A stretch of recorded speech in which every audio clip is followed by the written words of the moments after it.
Tonight, let us drift back to a corner of history that most textbooks leave in the margins. We will not follow kings or generals nor trace the arc of great battles.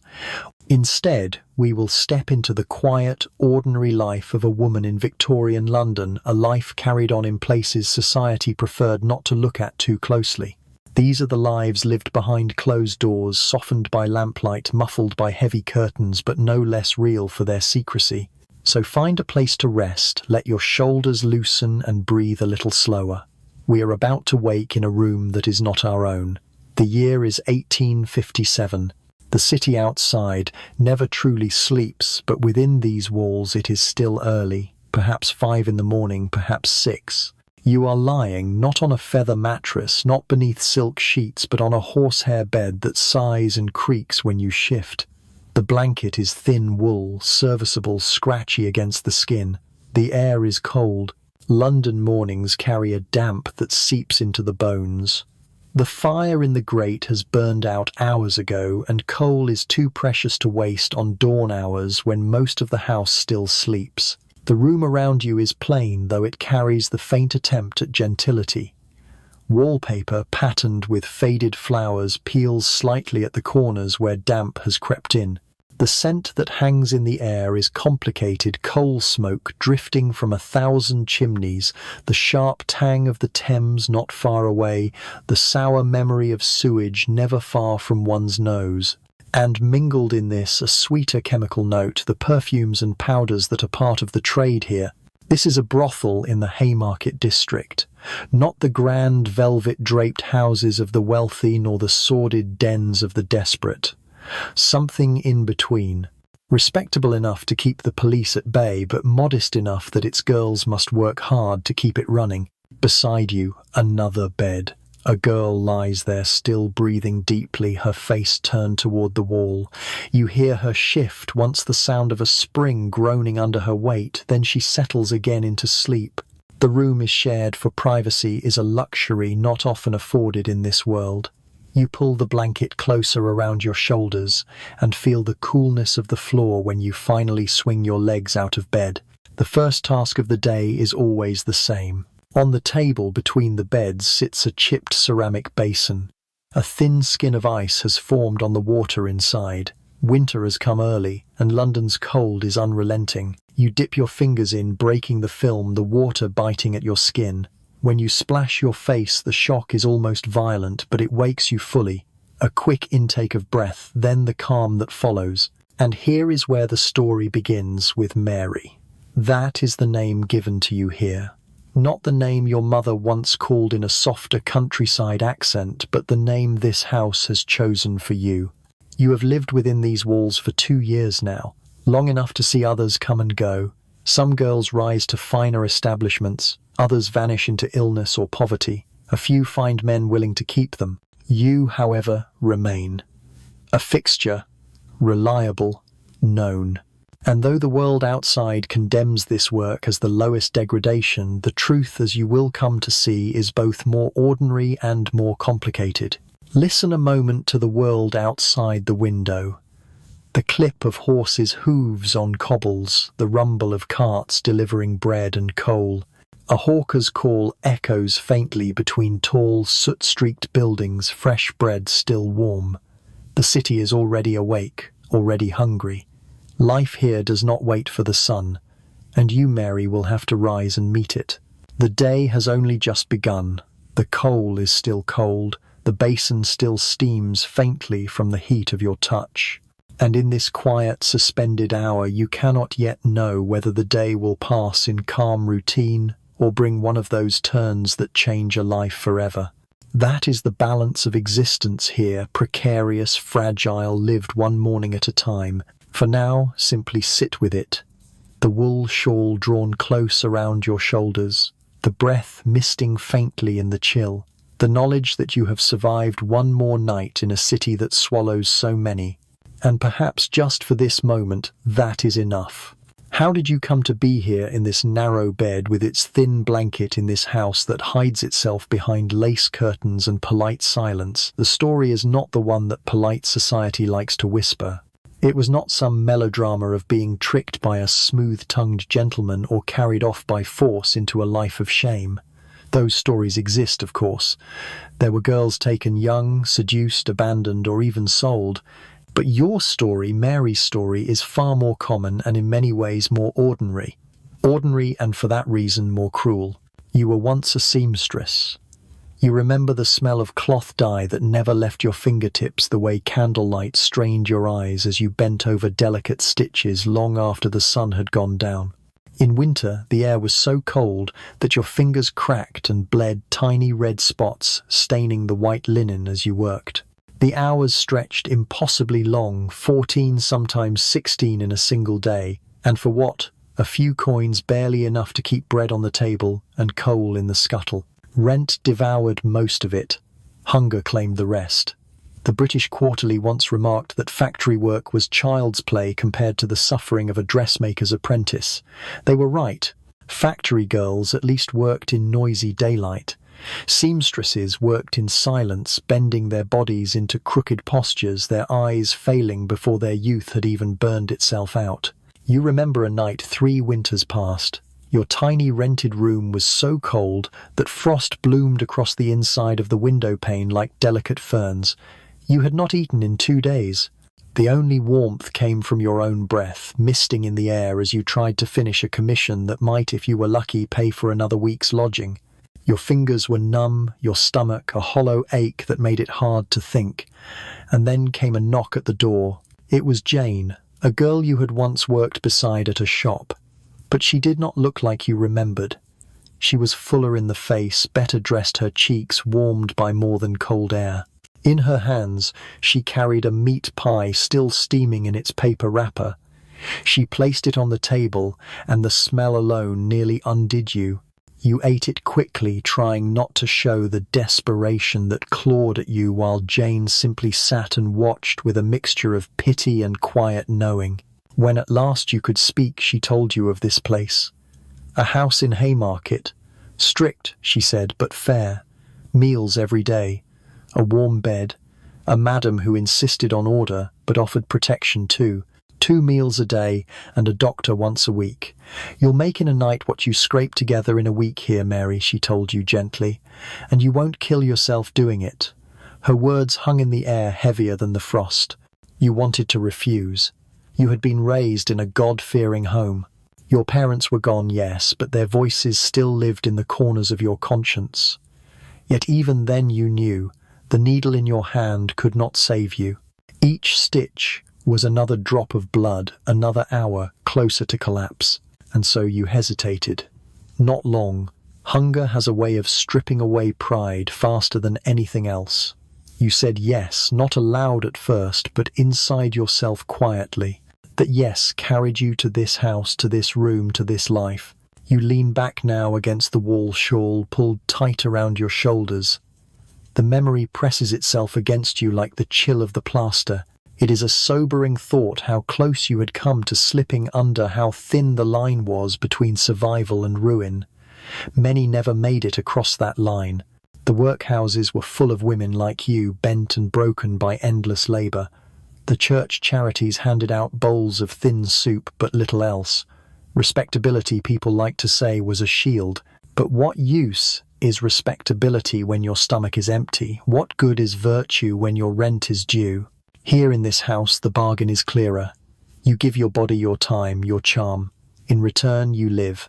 Not in luxury, not without risk, but with food, warmth, and a roof above your head.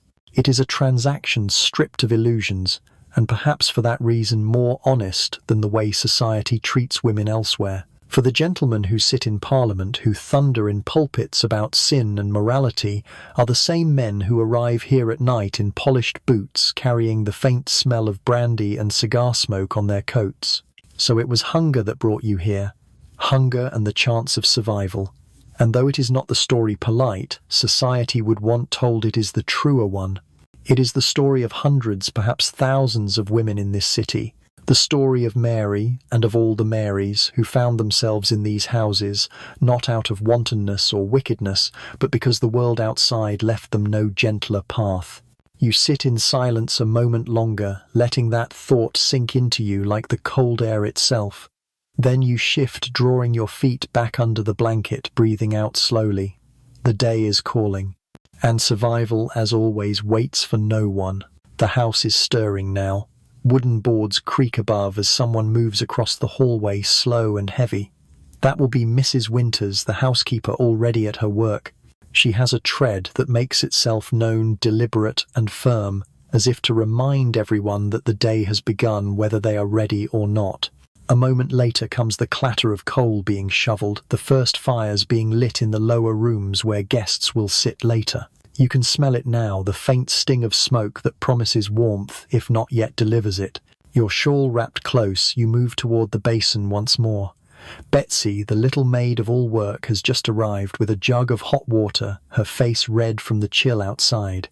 13 years old, brown hair neatly plaited, her hands already calloused with endless errands.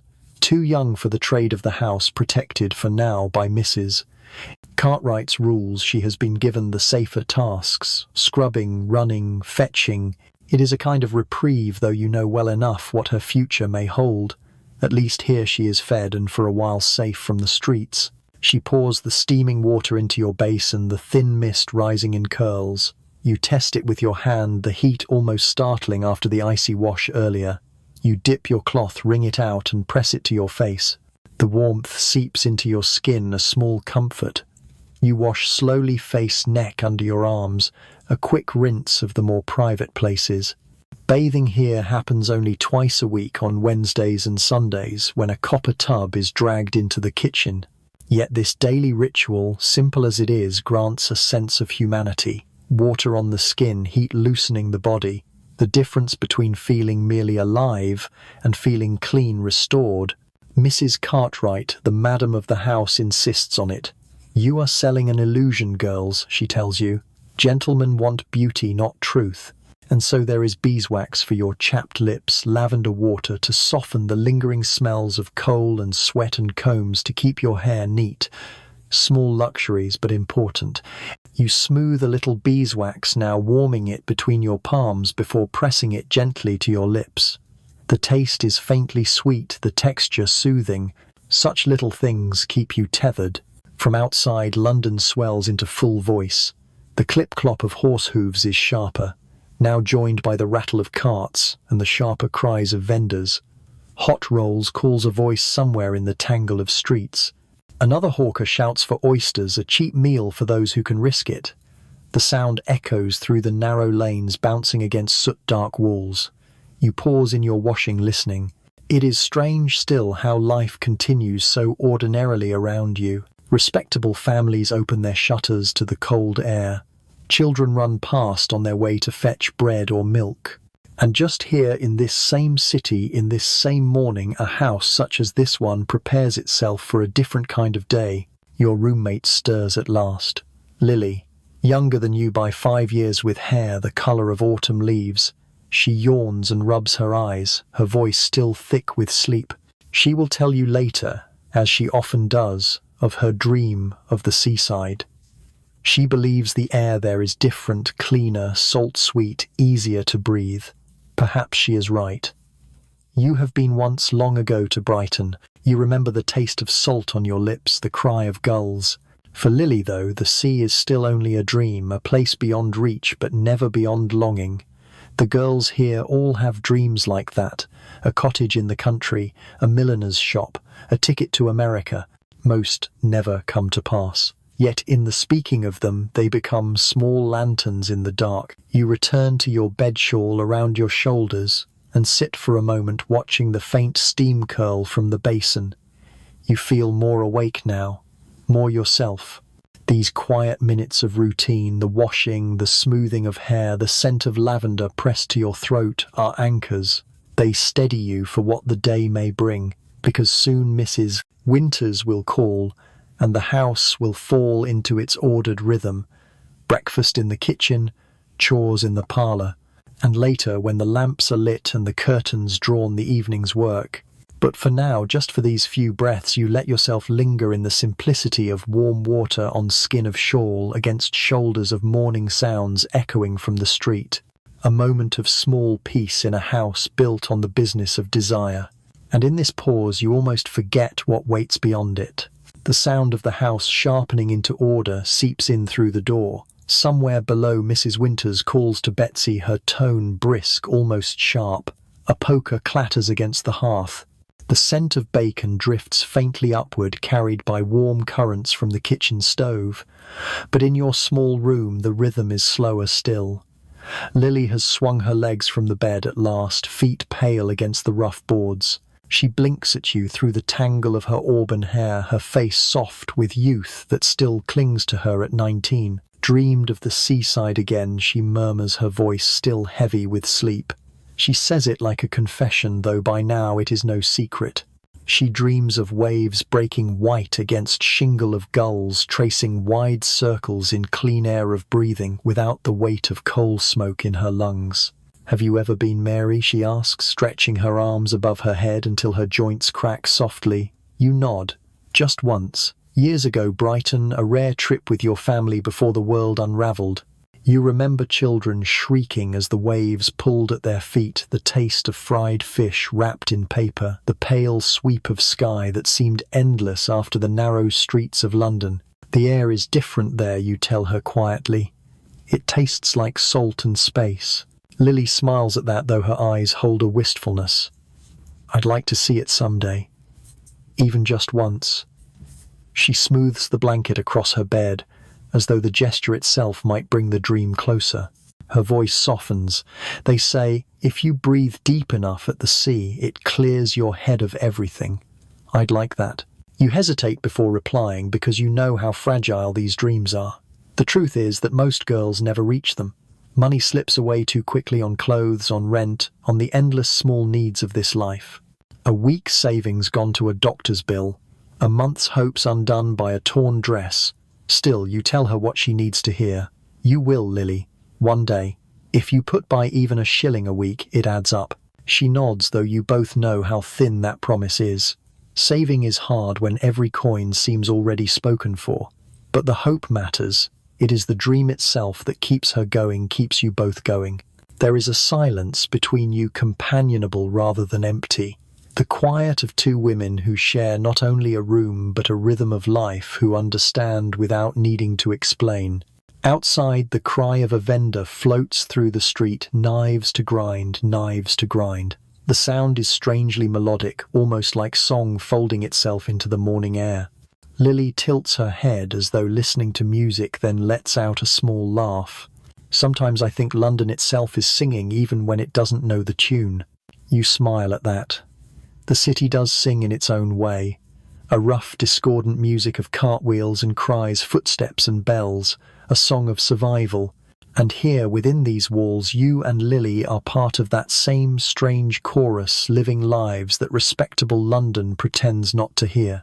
She begins pulling on her stockings, wincing at a tear near the ankle, and you reach into the small tin where you keep needle and thread.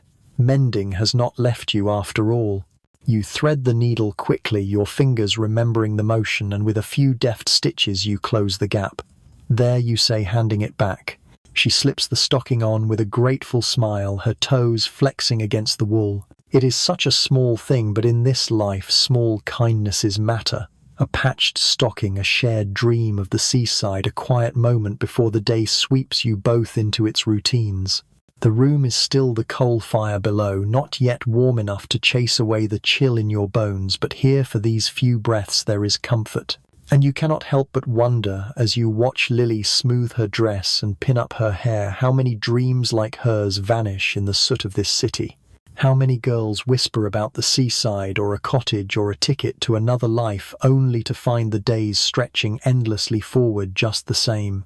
You pull your shawl a little tighter, let your breath out slowly. The day is waiting. But you linger one more moment in this room with its peeling wallpaper and its thin light, with Lily's wistful smile and your own unspoken questions. Because sometimes in a life such as this, it is these fleeting conversations, the ordinary wishes, the tender lies we tell each other that are all that stand between despair and endurance. The kitchen is always the heart of the house. By the time you and Lily make your way down the narrow staircase, The air is already warmer, carrying with it the mingled scents of coffee, bread, and wood smoke. Your stomach stirs in response, a low reminder of how hunger governs everything here. The wooden stairs groan under your feet, familiar as a lullaby polished by years of hands sliding along the banister. You pause at the threshold just for a breath, feeling the contrast between the cold hall and the kitchen's welcoming heat. Cook stands at the stove, her broad back turned, arms dusted in flour to the elbows. She hums, faintly tuneless but steady, as she stirs a large pot of porridge. A widow in her 50s, Cook has seen her share of hardship. She rarely speaks of her own life, but she ensures that no girl here goes hungry, at least not when there is money enough to feed them. To her, good food is more than sustenance, it is the foundation of strength. She ladles porridge into thick ceramic bowls with the quiet authority of someone who has long understood the importance of nourishment. At the table, Betsy sets out plates and cups, her plaited hair swinging as she moves quickly from place to place. She hums under her breath in echo of Cook's tune, her small hands almost too quick for the size of the crockery she carries. She glances up and smiles when she sees you, a flash of warmth across her young face. "Morning, Miss Mary," she chirps then to Lily. "Morning, Miss." There is an innocence still clinging to her, though you cannot help but wonder how long it will last. Mrs. Winters sits in the corner chair, spectacles balanced on her nose, a folded letter in her hand.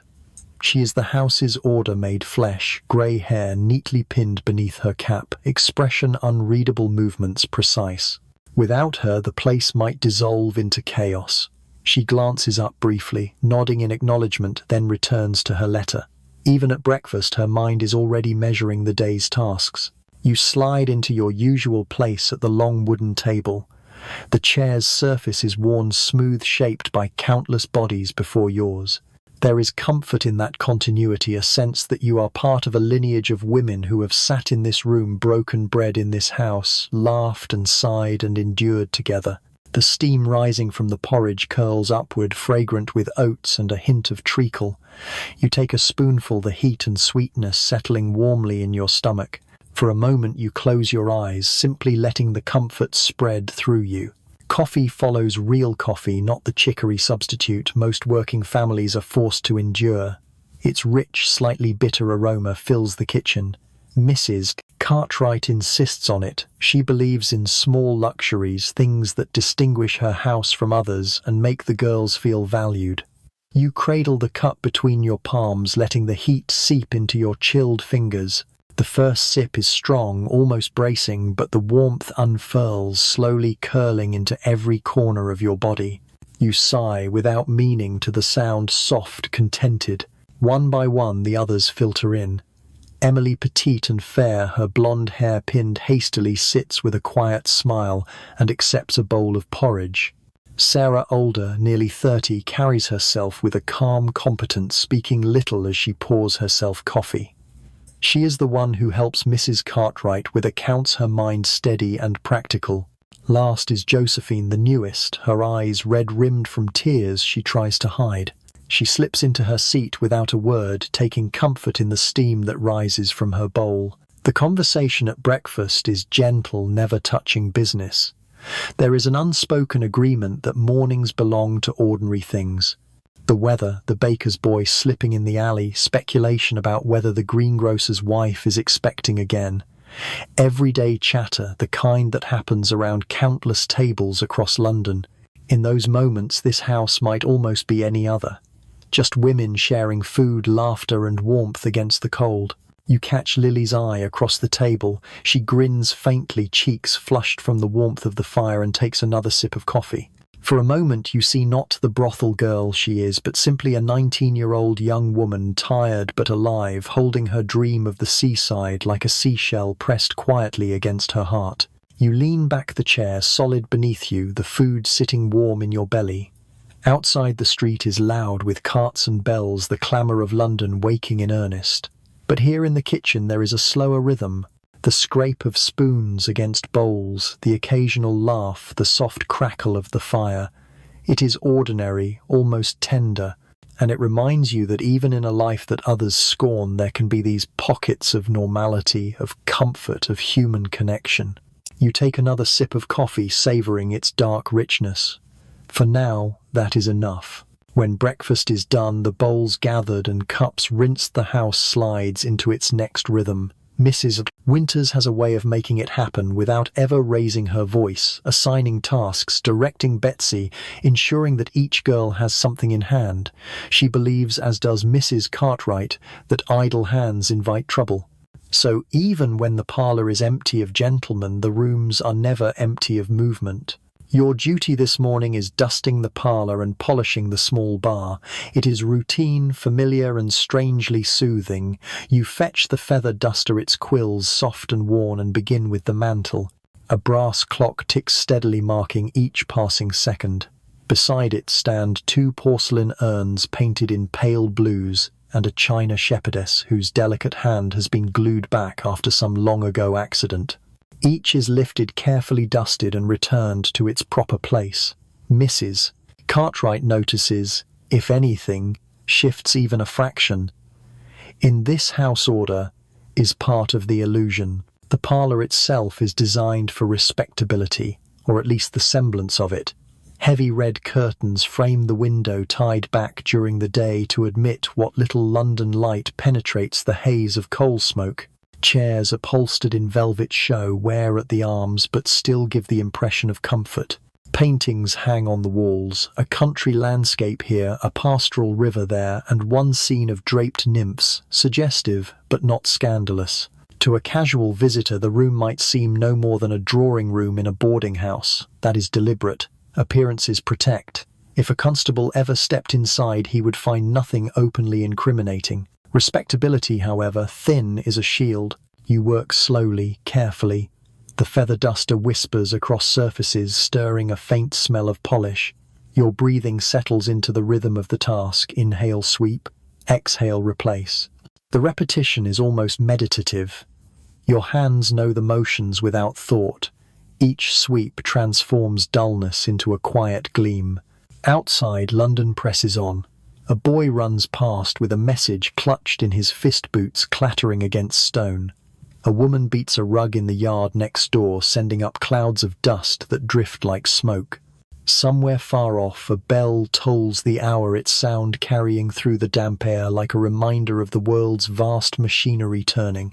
You pause, resting your hand lightly on the windowsill, and for a moment you feel the strange duality of your life inside you, polish glass and pretend gentility. Outside, the city roars, indifferent to the choices that brought you here. When the mantel is done, you move to the small bar. It is not elaborate, just a cabinet with bottles of sherry and brandy and a row of glasses that must be polished each morning. London's air leaves a film on everything, a grey breath that settles even overnight. You breathe gently on each glass and polish in circles with a soft cloth, watching the dullness give way to clear reflection. The sound is faint, to squeak and shimmer, the fragile music of crystal returning to life. Your mind drifts as your hands continue. To Dickens, whose novels Sarah sometimes brings back from a customer who keeps a bookshop. To the ribbon you saw in a haberdasher's window last week, pale blue with tiny embroidered flowers. To nothing in particular, really, just the soft hum of thought that floats in when the body is occupied. You have learned not to dwell too much on the past or worry too deeply about the future. This life teaches you to live in the narrow frame of the present moment, to let time flow like water through your hands without trying to grasp it. The house murmurs around you. Cook kneads dough in the kitchen, the steady thump and fold echoing faintly through the floorboards. Betsy carries kindling up the back stairs, her quick steps punctuated by the rattle of coal scuttle against her knee. Lily moves lightly above, making the beds, her voice carrying a snatch of song. These sounds are ordinary, domestic. They could belong to any household in London. That too is part of the illusion. This is a home, it says, not a place the city condemns, in whispers. You finish the last glass, hold it up to the light. It catches what little sun filters through the coal haze, scattering it into tiny, fractured beams, beautiful in its way. You set it back carefully, all in neat rows, each one waiting for the men who will lift them later, pretending at casual sociability before retreating upstairs. You fold the cloth, satisfied. The parlour looks almost respectable now, though you know what happens here after nightfall. Still, there is comfort in the ritual. Dust brushed away, glass returned to clarity, objects restored to order. For a moment you stand still, hands resting lightly at your sides, breathing slow and steady. The room holds its calm, the clock ticks on the fire, glows faintly in the grate. It is in these small, ordinary hours that you find a kind of peace. Not freedom, not joy, but a rhythm steady enough to carry you from one day to the next. And sometimes that is enough. The sound of the front door opening and closing pulls you gently from your rhythm. The tread that follows is heavier than any housemaid's, measured and firm. A man's footsteps. Then Mrs. Cartwright's voice drifts up the stairwell, lower, smoother, with a note of respect she seldom shows the girls. "Good morning, doctor. Thank you for coming so promptly. It is Wednesday, and that means the doctor's visit." Every week, without fail, a man in his 50s with a neat beard and greying hair arrives carrying his small black bag. He is no saint, but he is kinder than most. His hands are cold, his questions clinical, yet his manner remains professional. That alone sets him apart in a city where so many physicians treat women in this trade as less than human. He removes his gloves, carefully washes his hands before beginning. These courtesies matter. They remind you, however, briefly that you are still a person, not just a body to be inspected. Mrs. Cartwright is strict about these examinations. Disease is the great shadow in houses like this. She has seen what happens when illness spreads, unchecked coughs that deepen until the chest rattles, sores that will not heal, faces hollowed and marked.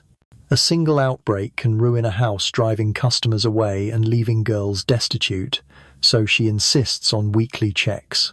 Any woman showing signs is given rest medicine, sometimes even sent away to recover. It is costly, but it preserves her reputation and your lives. You finish polishing the last glass and fold the cloth neatly, knowing you will be summoned soon enough. Josephine is first. Poor girl. She has been coughing for days, her cheeks pale beneath the rouge she applies too heavily. You hear her footsteps retreat toward the madam's sitting room, the door clicking shut behind her. The house grows quieter, as though holding its breath. Even Betsy lowers her voice as she chops onions in the kitchen, the sharp scent drifting up the stairwell. You retreat to the scullery with your basket of laundry. This is the hour for washing personal things, stockings, undergarments, the cloths used each month when your courses come. Mrs. Winters allows no idleness while waiting your turn. You pump water into the copper basin, cold at first, then soften it with a kettleful of hot water taken from the kitchen range. Steam rises in curls, and you plunge your hands in, feeling the sting of heat and the comfort of it easing into your fingers. Soap bites at your skin as you scrub, the rhythm steady and repetitive. Rub, rinse, wring. Rub, rinse, wring. The motions require so little thought that your mind drifts, as it always does during these tasks. The doctor's visits always set you thinking. They are a reminder of the thin line you walk. A reminder that your livelihood depends not only on charm and patience, but on the fragile health of your body. You know what it looks like when the line is crossed. You have seen girls vanish from this house, never to return, their names spoken once, and then folded away like garments put into storage. Some end in the hospitals, if they are lucky, their beds lined in rows, attended by weary nurses. Others disappear to the streets, left to fend for themselves. You wonder sometimes if the city even notices how many women it swallows whole. The water turns cloudy with soap. Tiny bubbles cling to the fabric, iridescent, glimmering faintly in the pale light filtering through the high window. You rub harder, watching the dirt fade the cloth, returning to something almost new. There is satisfaction in it, the transformation from soiled to clean. A small act of control in a life that so often feels dictated by others. You wring the fabric, tight muscles in your forearms flexing, then peg it out in the tiny yard behind the house. The air is cold but dry, your breath puffing white as you lift your face to the sky. A sliver of weak sunlight presses down, touching your cheek with fleeting warmth. For a moment you just stand there still and breathing, letting the outside air fill your lungs. It tastes faintly of coal and damp, but it is freer than the air inside. The back door creaks and Lily pokes her head out. "You're next," she says, her hair pinned hastily. "The doctor's nearly done with me." She watches you for a beat, noting your upturned face. "Anything interesting up there in the clouds?" She teases, her smile faint but real. You lower your gaze, pulling your shawl tighter. Only the usual. Clouds. Sunday. A touch of freedom. The word lingers between you, half a joke, half a truth. Lily shakes her head, amused, and disappears inside, leaving the door ajar. Warmth leaks out, carrying the smell of pastry. Cook must be preparing the midday pies. You return indoors, your hands chilled from the yard, and accept the mug of tea that Betsy presses into them. The steam fogs your vision for a moment. The tea is strong, bitter, but welcome. You sip slowly, letting it steady you as the bell rings faintly from the sitting room. The sound is Mrs. Cartwright's signal. The next girl is wanted. This time it is you. You set down the cup, smooth your hair, straighten your dress. Always present yourself well, even for something as clinical as this.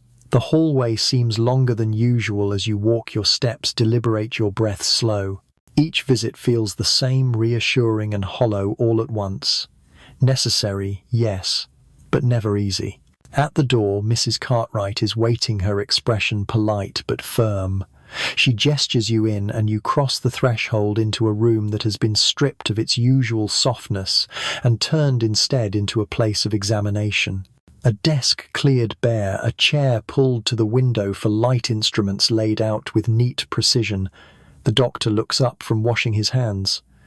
"Ah, Mary," he says, his tone professional, almost kind. "How have you been keeping?" Your answer comes automatically, a reflex you have learned to deliver with calm steadiness. "Well enough, doctor. No concerns." And so the ritual begins again. By the time the examinations are finished and the laundry pegged neatly in the yard, the house has moved into its midday lull. The kitchen smells of baking pastry, cook's hands deft at rolling and folding, while Betsy scurries in and out carrying wood and dishes. Upstairs, the rooms have been straightened, curtains drawn, beds smoothed into neat surfaces that wait for the evening. Even the air feels suspended, as though London itself has paused for breath before plunging onward again. You climb the stairs to your own small room, close the door behind you, and open the chest at the foot of your bed. The work dress you wear in the morning, plain wool practical, is folded away, replaced with something a little finer. For the afternoon, a cotton dress dyed a deep blue, its collar trimmed with lace. Not your best. That is reserved for evening, when wealthier men arrive after the clubs close. But something modestly attractive enough to catch the eye without shouting for attention. You slip it on with practiced ease, lacing the corset only lightly. During the day, comfort matters more than fashion. A glance in the mirror shows a face that has changed since your seamstress days. Regular meals have rounded your cheeks, filled out the hollows that once made you look far older than your years. But your eyes are different now. They carry a watchfulness, a guard that never quite lifts. You smooth a strand of dark hair back into its knot, pinch a little colour into your cheeks, and let out a steadying breath. Ready. Or as ready as one ever is. The first sound of the door knocker comes just after 1, heavy footsteps in the hallway, the low murmur of Mrs. Cartwright greeting someone in that polished voice she uses for new clients. There is always a ritual introductions in the parlour, a glass of sherry or brandy to ease the moment, polite conversation that pretends this is a social call rather than a transaction. The money will change hands quietly in her office, never in front of you. The fiction must be maintained. She appears in the parlour doorway, her purple silk rustling faintly. "Mary," she says smoothly, "a gentleman has requested your company. Mr. Wilson." She steps aside, revealing a man of perhaps 45. His coat is well cut but not new, his boots polished but slightly worn at the toes. A businessman, perhaps respectable enough but nervous in his bearing. His eyes flicker between you and the carpet before settling finally on your face. You rise from your chair by the fire and dip a small curtsy, not deep but courteous. "Good afternoon, sir." Your voice is softer now, slightly more refined, the professional tone that you have learned through observation and practice. He bows, awkwardly murmuring his name, Charles Wilson, though you know better than to assume it is true. Real names are seldom given in places such as this. "Would you care for some sherry, Mr. Wilson?" Mrs. Cartwright asks, moving gracefully toward the small bar you polished earlier. He accepts with a nod, his hand trembling slightly as he takes the glass. She pours, offers, then withdraws discreetly, leaving the two of you alone by the fire. Her absence is part of the ritual too, giving you space to perform the quiet work of easing a stranger into intimacy. You study him gently as he sips. His hands are clean though roughened at the edges. His coat carries a faint smell of tobacco. He is polite, awkward, not one of the brash or cruel men who sometimes arrive with arrogance in their posture. Loneliness, perhaps more than desire, has brought him here. You lean forward slightly, just enough to signal interest, your smile small but steady. "Is this your first visit to the house, sir?" you ask softly. He exhales, almost relieved at the question. Yes, it is. A colleague recommended it, spoke well of the discretion. His words stumble, but the intention is clear. Respectable men cling to that word. Discretion makes what is unacceptable seem tolerable, even proper. You nod, folding your hands neatly in your lap. Mrs. Cartwright runs a very proper establishment. You will find everything here conducted with care. The reassurance steadies him. His shoulders ease, his hand grips the glass more firmly. He talks now lightly about his business, a shop dealing in tea, he says, though you suspect there is more to it than that. About the weather, about the traffic on Regent Street. Ordinary topics spoken with the air of a man who wants for a little while to feel ordinary himself. The fire crackles beside you, warming the room, softening the edges of his nerves. You respond with nods, with small questions, with gentle laughter at the right moments. It is a performance, yes, but one crafted to seem effortless. He begins to relax. His eyes meet yours without flinching now. The awkwardness fades, replaced by the familiar rhythm of two people circling the real purpose of their meeting. When the glass is drained, you rise smoothly, smoothing the folds of your skirt. "Shall we continue our conversation upstairs, Mr. Wilson?" The phrasing is always the same, polite, indirect, preserving the illusion that this is choice rather than transaction. He nods quickly, grateful for the direction, and sets the glass aside. The blue room is waiting, prepared for just such visits.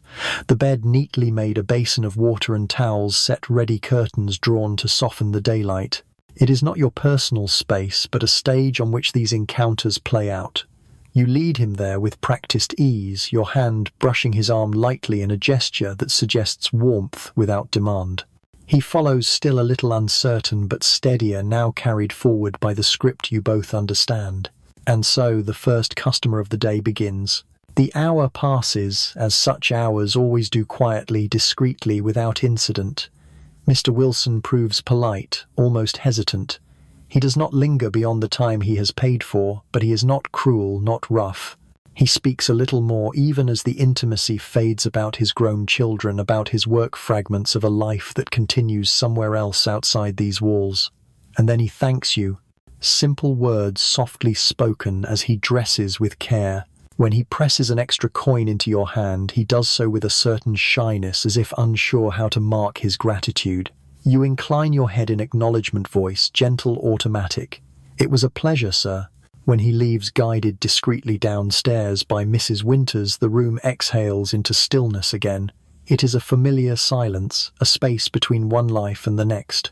You sit for a moment on the edge of the bed, feeling the mattress still warm from another's weight.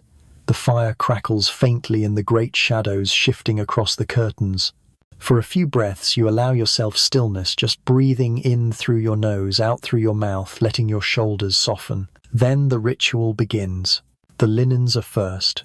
You strip the bed efficiently, gathering the sheets into a bundle for the scullery. A fresh set is drawn from the chest, shaken out, spread smooth over the mattress with practiced hands. Each corner tucked precisely, each crease flattened. The pillowcases are changed, the washstand wiped, the towels replaced with clean ones. Your movements are steady measured, neither hurried nor slow. It is routine, but routine has power. It keeps one encounter separate from the next. It allows the self to reset, to step out of one illusion before entering another. At the basin you wash yourself quickly, the cloth warm against your skin. Not a full bath, but enough to feel renewed, enough to mark the boundary. Soap against your hands, water dripping into the slop pail below the sound, a steady rhythm. You rinse dry, smooth your dress, adjust your hair in the mirror. A few pins shifted back into place, a faint line pressed into your cheek smoothed away. The face that looks back is the same and yet not the same. Always a little changed by the presence of another, always reclaimed again in these small rituals. When the work is done, you pause in the quiet room. The window admits a slice of pale winter light falling across the wooden floor in long, narrow bands. You watch the dust motes drift lazily in that beam of light, suspended like tiny worlds. It reminds you strangely of your sewing days, threads floating in sunlight, small and endless. You smile faintly at the memory, though it carries its own weight. You let your hand rest briefly on the smooth wood of the chest, grounding yourself in the solidness of it. Then you gather the bundle of soiled linens and carry them down the back stairs to the scullery. The laundry pile is already growing, fabric layered in soft folds, waiting for tomorrow's wash. You add yours to the heap, pressing it down gently, then step back. Another task complete. Another line drawn between then and now. The house hums around you. Voices carry faintly from the kitchen, Betsy chattering to Cook, the knife's rhythmic thump against the chopping board. Upstairs, Lily's laughter floats through the hall, light and momentary. The ordinary sounds of a household layered atop the hidden business that sustains it. You stand for a moment longer in the scullery, your hands resting against the cool stone of the basin. The water has stilled its surface, reflecting the faint grey of the sky through the small window. For just a breath, you let yourself sink into the quiet. The encounter is finished. The room is restored. You are yourself again, at least until the next knock at the door.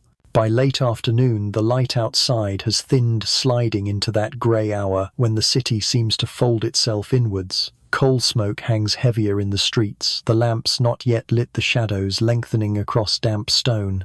Inside the house, though, the kitchen glows with its own warmth. The oven radiates heat, filling the air with the sweet, comforting smell of pastry. Cook has baked a simple seed cake, golden brown at the edges, the kind of treat she produces now and again when flour and sugar can be spared. The scent alone lifts spirits. The women gather, slowly drawn by the promise of tea and something sweet. Lily is first, her cheeks pink from exertion, her eyes lighting as she spies the cake cooling on the table. "Cook, you're a saint," she declares, leaning over to inhale deeply. Cook waves her away with mock sternness, though there is pride in the tilt of her mouth. "Sit yourself down and let it cool before you burn your tongue," she scolds, slicing generous portions all the same. You arrive with Sarah carrying a tray of clean cups. Betsy follows close behind, balancing the teapot, her arms straining under the weight.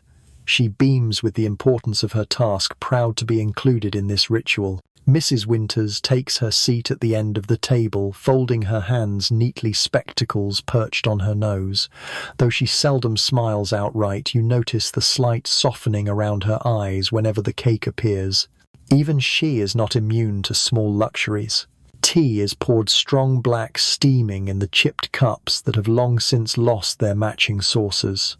The first sip is bracing the tannin sharp on your tongue, but the warmth spreads quickly. You take a slice of cake, its crumb dense, but moist, the seeds crunching faintly between your teeth. For a moment it could almost be any household in London, a group of women gathered at tables sharing tea and laughter in the dimming light of day. Conversation flows easily here, gentler than the talk of dreams in the bedroom, freer than the polished politeness of the parlour. Emily recounts a snippet of gossip overheard from a client, a politician's son caught out in some scandal, though she tells it with more humour than malice. Lily joins in with a story of a customer who once asked her to sing only to fall asleep halfway through her tune. Even Sarah, usually reserved, chuckles as she mentions a gentleman who insists on wearing his hat through every encounter, no matter the absurdity. The room fills with laughter, warm and unguarded. You find yourself laughing too, the sound surprising you. It rings off the kitchen walls, mixing with theirs, a reminder that there is more to you than the work upstairs. These small moments of camaraderie are what bind you together, what make endurance possible. You lean back in your chair, cake in hand, and watch the others. Josephine, still pale but smiling faintly, her eyes less haunted than they were that morning. Betsy, nibbling a stolen crumb with wide-eyed delight, her innocence still intact. Lily, animated and glowing, her dream of the seaside shining in the curve of her grin. Mrs. Winters eventually clears her throat, the subtle signal that laughter must settle, that time is moving on. "Eat up, girls," she says, her tone brisk but not unkind. "The lamps must be lit soon and the parlour prepared." The reminder brings a small hush, but not a heavy one. You all know what the evening will bring, yet for these few minutes the cake and tea have given you something precious, the sense of being simply women together, not commodities, not illusions. Just women with stories, with laughter, with appetites. You finish your slice, slowly savouring the last sweet bite, and drain your cup of tea. The warmth lingers in your chest even as you rise to help clear the table. The plates clatter softly, the chairs scrape against the floor, the spell dissolves into routine once more. But as you gather the cups and stack them neatly by the basin, you carry the echo of that laughter with you, a shield against the hours to come. Soon the lamps will glow, the curtains will be drawn, and the house will step fully into its other life. But for this moment there has been cake and tea and camaraderie, and that you think is enough. When the last crumbs of cake have been brushed from the table and the cups stacked neatly in the basin, the atmosphere of the house changes. It is subtle at first, a ripple running beneath the surface, but it grows steadily with each passing minute. Daylight is fading. The hour of evening approaches, and with it the real work. Betsy begins the ritual by carrying lamps from room to room. She fills each with oil, trims the wicks with careful fingers, and strikes her match. One by one the lamps flare into life, their golden light softening the shadows. In the parlour, velvet curtains are drawn against the street, shutting out the world beyond the glass. Firelight glows in the grate, flickering across polished wood, transforming the room from a place of dusting and chores into a stage set for comfort, warmth and suggestion. Upstairs, doors open and close, voices murmur in hallways, laughter rises and fades. Each girl retreats to her room to prepare. You climb the narrow stairs to yours, the boards creaking beneath your step, and close the door behind you. It is time for transformation. You open the chest at the foot of your bed. Inside, folded with care, are the gowns reserved for evening, silk, satin, velvet, each one chosen to flatter and impress. The deep blue cotton of the afternoon is set aside. In its place you lift a gown of dark green silk, its bodice embroidered lightly at the edge. Not extravagant, but elegant, a shade that makes your eyes appear brighter in lamplight. You lay it across the bed and begin to undress, folding each garment, neatly, the habit of order ingrained. The corset is tightened now, drawn snug by Lily's hands as she steps in to help. The laces bite gently at your ribs, pressing you upright, reshaping your figure into the silhouette that fashion demands. You breathe shallowly, adjusting to its hold. Then comes the gown, the rustle of silk against skin, the small satisfaction of fabric that gleams even in faint light. You pin your hair more carefully this time, twisting it into a neat coil at the nape, letting a few tendrils fall loose in calculated softness. Rouge is dabbed faintly at your cheeks, a touch of kohl at your lashes, a drop of scent at your wrist, violet water faint but distinctive. Around you the house becomes a hive of transformation. You hear Emily's voice rising in a playful song as she buttons her bodice. Sarah gives a low chuckle at some joke whispered between them. Even Josephine, nervous as she is, hums softly as she arranges her hair before the mirror. These small sounds blend together, a chorus of preparation. When you descend again, the parlour is no longer the tidy, respectable room of the morning. It glows now with lamplight and firelight shadows playing across velvet and gilt. The glasses you polished gleam like crystal stars on the bar. A decanter of sherry sits ready, its amber liquid catching the glow. Mrs. Cartwright stands by the hearth, surveying it all with satisfaction, her gown of purple silk heavy with embroidery. She is the queen of this small realm, her house, her kingdom, and she ensures it looks the part. She glances at each of you as you enter, her eyes, sharp appraising. Dresses, straightened hair, neat faces, painted with just the right touch of charm. She nods once approving, and offers a smile that does not quite reach her eyes. Very good, ladies. A promising evening awaits us. Let us make it profitable. Outside the street grows louder, carriages rattling over cobblestones, men calling to one another, boots striking pavement as London turns to its nightlife. Soon the knock will come, the first of many. For now the house waits, poised, glowing, holding its breath. You sit in your place by the fire, smoothing the folds of your gown, and glance at the others. They are no longer just girls from scattered places and hard beginnings. They are actresses dressed for the stage, each ready to step into a role demanded of her. And you too, Mary, not the name your mother gave you, but the one that fits this world, wait with them. The lamps burn steadily, the fire crackles, and the night is about to begin. The first knock of the evening comes just after 7, not the tentative tapping of a nervous newcomer, but a firm, confident rap of knuckles on the polished wood. Betsy, already stationed in the hallway, darts forward to open the door. She dips a small curtsy as the gentlemen enter their boots, leaving faint traces of damp on the mat. The air shifts immediately, the smell of tobacco, of pomade, of wool coats, shaken free of London fog. Voices deeper, livelier, filling the quiet house with their presence. 2 men step inside together, laughing at some private joke. Their coats are cut in the latest fashion waistcoats, bright beneath watch chains glinting in the lamplight. They remove their hats with casual ease, nodding to Mrs. Cartwright as though they are visiting a private club rather than a brothel. That, of course, is the illusion she cultivates. She greets them warmly, her smile practiced, her tone polished. Good evening, gentlemen. Welcome. You will find the house as comfortable as ever. More footsteps follow, another pair of men, this time younger, flushed from wine or brandy, already taken elsewhere. Their voices are louder, their laughter less contained. They stumble slightly as they remove their gloves, tossing them carelessly to Betsy, who gathers them up with quiet efficiency. The parlour fills quickly, the chairs occupied, the fire burning brighter as the room swells with sound.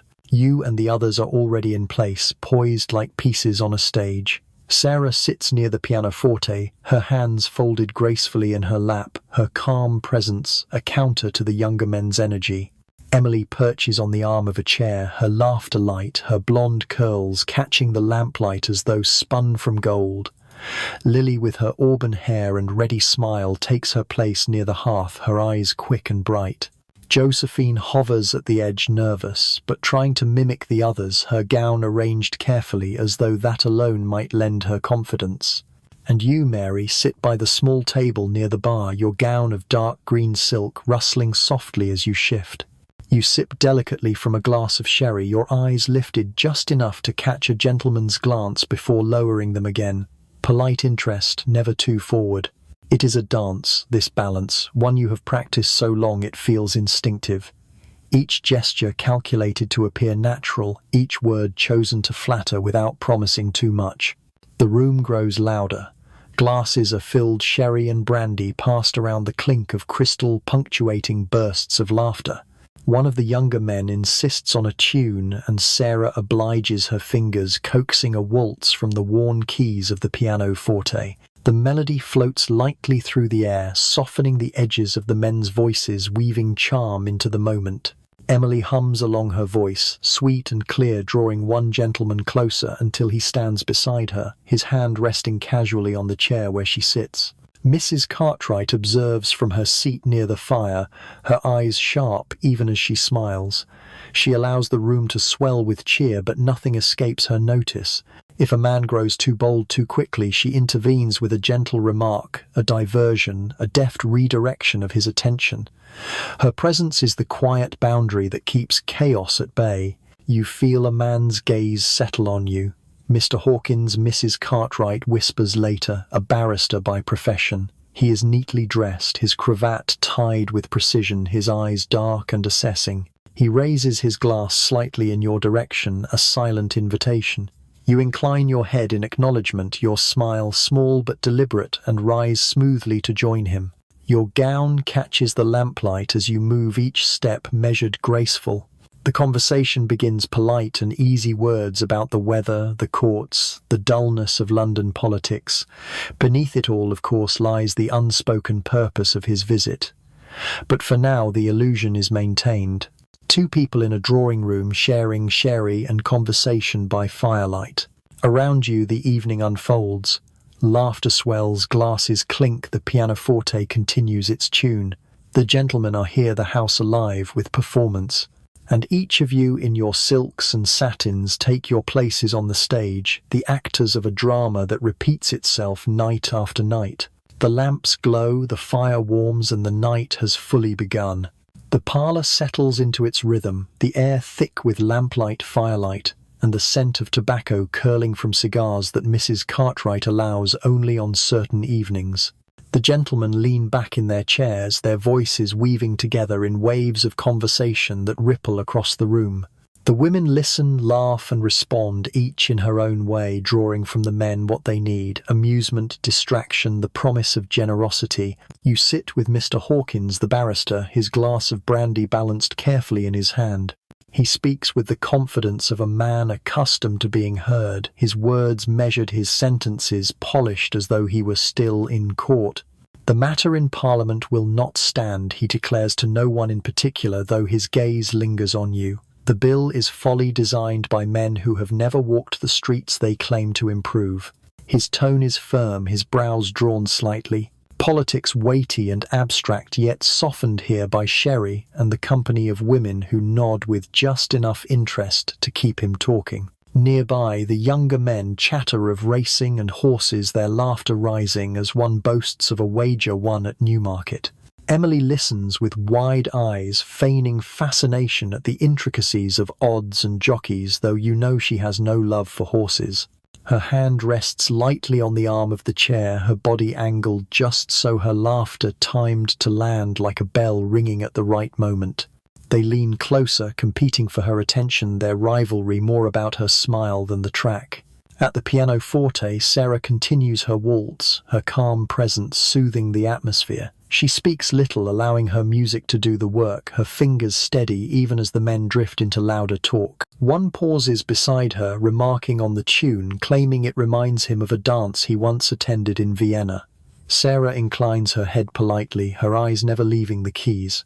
She knows how to hold them with silence as much as with sound.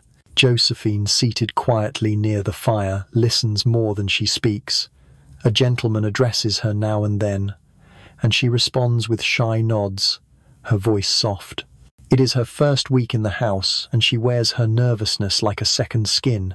But there is something in her stillness that draws a certain kind of man, the ones who like their women modest, hesitant, a little fragile. Mrs. Cartwright has placed her carefully, knowing full well that even innocence or the appearance of it can be a commodity. The conversations drift from politics to scandal. Names are dropped: an earl whose debts outpace his fortune, a clergyman caught in some compromising entanglement, a theatre actress rumoured to be kept by a viscount. The men speak with relish, their words sharpened by drink, their laughter rolling like thunder across the carpeted room. For you, it is a kind of theatre.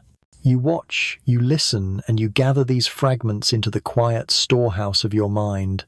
This is London as much as the market stalls and the alleys, a city of whispers and boasts of reputations balanced on fragile lines. Mr. Hawkins leans closer to you, his voice dropping more personal now. He tells you of a case he argued that morning, a dispute over property, dull in its details but important to him. You nod, interjecting small questions, letting him unfold his story as though it mattered deeply. His shoulders ease, his voice grows more animated, his gaze settles more firmly on you. It is not the law he truly wants to share, it is himself. And so you give him what he seeks, the sense of being listened to, understood, valued. This is the true currency of the evening, more than coin exchanged behind closed doors. It is attention, laughter, the illusion of intimacy. To each man, his own reflection given back to him, polished gently until it shines. And you, Mary, play your part with grace, keeping your own self hidden behind the mask of warmth and interest. The fire pops in the grate, a log shifting with a spray of sparks. The lamplight glows on polished wood, on silk gowns, on glasses raised and drained. The conversations flow and swirl, filling the parlour with a life that feels larger than the house itself. And you, seated in the midst of it, remain both participant and observer, listening, as the gentlemen bring their world of politics, scandal and laughter into this small sanctuary of illusion. As the hour grows later, the parlour takes on a different tone. The first glasses have been drained, the laughter mellowed into softer hums, and the air, thick with smoke and warmth, has begun to shift toward expectation. The men are no longer simply guests enjoying conversation and brandy. They are beginning to choose. Mrs. Cartwright, seated with her hands folded neatly in her lap, observes the room with sharp eyes that miss nothing. She does not speak often, but when she does, her words nudge gently like a hand steering the rudder of a boat. Mr. Hawkins. Mary has always had a keen ear for the finer points of law, she says smoothly, her glance drifting toward you with a subtle smile. To another gentleman she remarks how Emily's singing has brightened many an evening. To yet another she recalls Lily's fondness for seaside tales. Each comment is small, but it plants a seed, guiding the men toward their choices, while preserving the illusion that they act entirely of their own volition. You notice Mr. Hawkins' gaze return to you, again steadier now, less distracted by the chatter around him. He asks whether you might play a game of cards upstairs away from the din. His tone is casual, but the meaning is clear enough. You incline your head gently, your voice smooth. If you would like, sir, the decision has been made. Across the room, Emily's laughter rings out as one of the younger men rises, offering her his arm with exaggerated gallantry. She accepts her curls, bouncing her eyes, glittering with the practiced charm of someone who knows exactly how to reward such boldness. Sarah closes the pianoforte quietly as another gentleman leans down to murmur in her ear. She rises with composure, smoothing her skirt, her expression calm. Lily, too, is spoken for, her smile bright as she lets herself be led toward the stair. Not every choice is smooth. One of the younger men, flushed with too much drink, grows insistent with Josephine, who stiffens under his gaze. Mrs. Cartwright intervenes swiftly, her tone firm, but wrapped in velvet. Perhaps another evening, sir. Josephine is not yet accustomed to the demands of long company. Might I suggest instead? Her eyes slide to another of the girls, and the matter is resolved with a smile, the tension dissipating before it can root.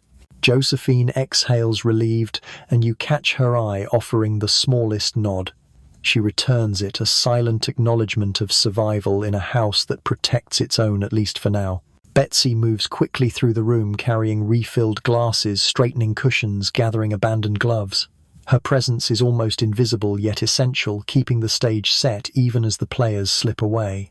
Cook down below stokes the kitchen fire, preparing food for later for men who will demand it before they leave flushed and hungry in the small hours. One by one pairs form and drift toward the staircase. Boots tread heavily on the steps, silk rustles, laughter softens into murmurs. The house, once alive with the swell of many voices, begins to fracture into smaller, more private encounters. The parlour empties slowly until only Mrs. Cartwright remains by the fire, her eyes watchful, her face serene. She nods, once satisfied. The evening is unfolding exactly as it should. You rise at Mr. Hawkins' gesture, smoothing the folds of your gown once more. He offers his arm, and you place your hand lightly upon it. Together you ascend the staircase, the lamplight flickering along the walls, the murmur of voices fading behind you. Another room awaits, another stage prepared. The night is young, and its script has only just begun. The green room waits its curtains, drawn the lamplight casting a golden glow over polished wood and crisp linens. The fire burns low in the grate, enough to warm the air without overpowering it. Everything is set precisely as it always is: fresh towels folded at the basin, a decanter of watered wine on the side table, a sprig of lavender tucked discreetly into a vase to sweeten the air. It is not a bedroom, not truly, but a stage dressed for the work that must follow. Mr. Hawkins steps inside ahead of you, his shoulders squared, his gaze sweeping the room as though assessing it like evidence laid out in court. He sets his glass on the mantel and exhales, loosening the tension in his jaw. When he turns to you, his expression softens, the sharpness fading from his eyes. "You keep a fine house here," he says, "though it is Mrs. Cartwright's domain, not yours." Still you incline your head, accepting the compliment with a small smile. "It is a well-run household, sir. Everything in its place." He chuckles at that, a low sound. "I like order. Too many things in the world lack it." His hands, long-fingered and clean, move to remove his coat. He folds it carefully over the back of a chair, his movements measured, deliberate. A man of precision, even in this. You watch without hurry, your own posture composed, your gaze steady but not intrusive. Presence is part of the work. Quiet reassurance that he is seen, attended, yet not judged. He speaks as he settles about the courts, about men who lie under oath, about the burden of endless words and arguments. You listen, offering soft murmurs of agreement, the occasional question. Your voice is low, steady, drawing him onward. It is not the law he truly wishes to lay bare, but himself, the weariness beneath his profession, the loneliness that has driven him here. You let him talk, his words weaving through the warm air, filling the space with something almost like confession. At last his voice trails, and he looks at you with a different weight in his gaze. The conversation has reached its natural end, and what lies ahead is understood without being spoken. You rise from your chair, moving with calm deliberation, and cross the room to pour wine into 2 small glasses. The liquid catches the lamplight amber red, and you hand one to him with steady fingers. He accepts his hand, brushing yours briefly, just enough to feel the chill of his skin, the quiet need beneath. He drinks, then sets the glass aside.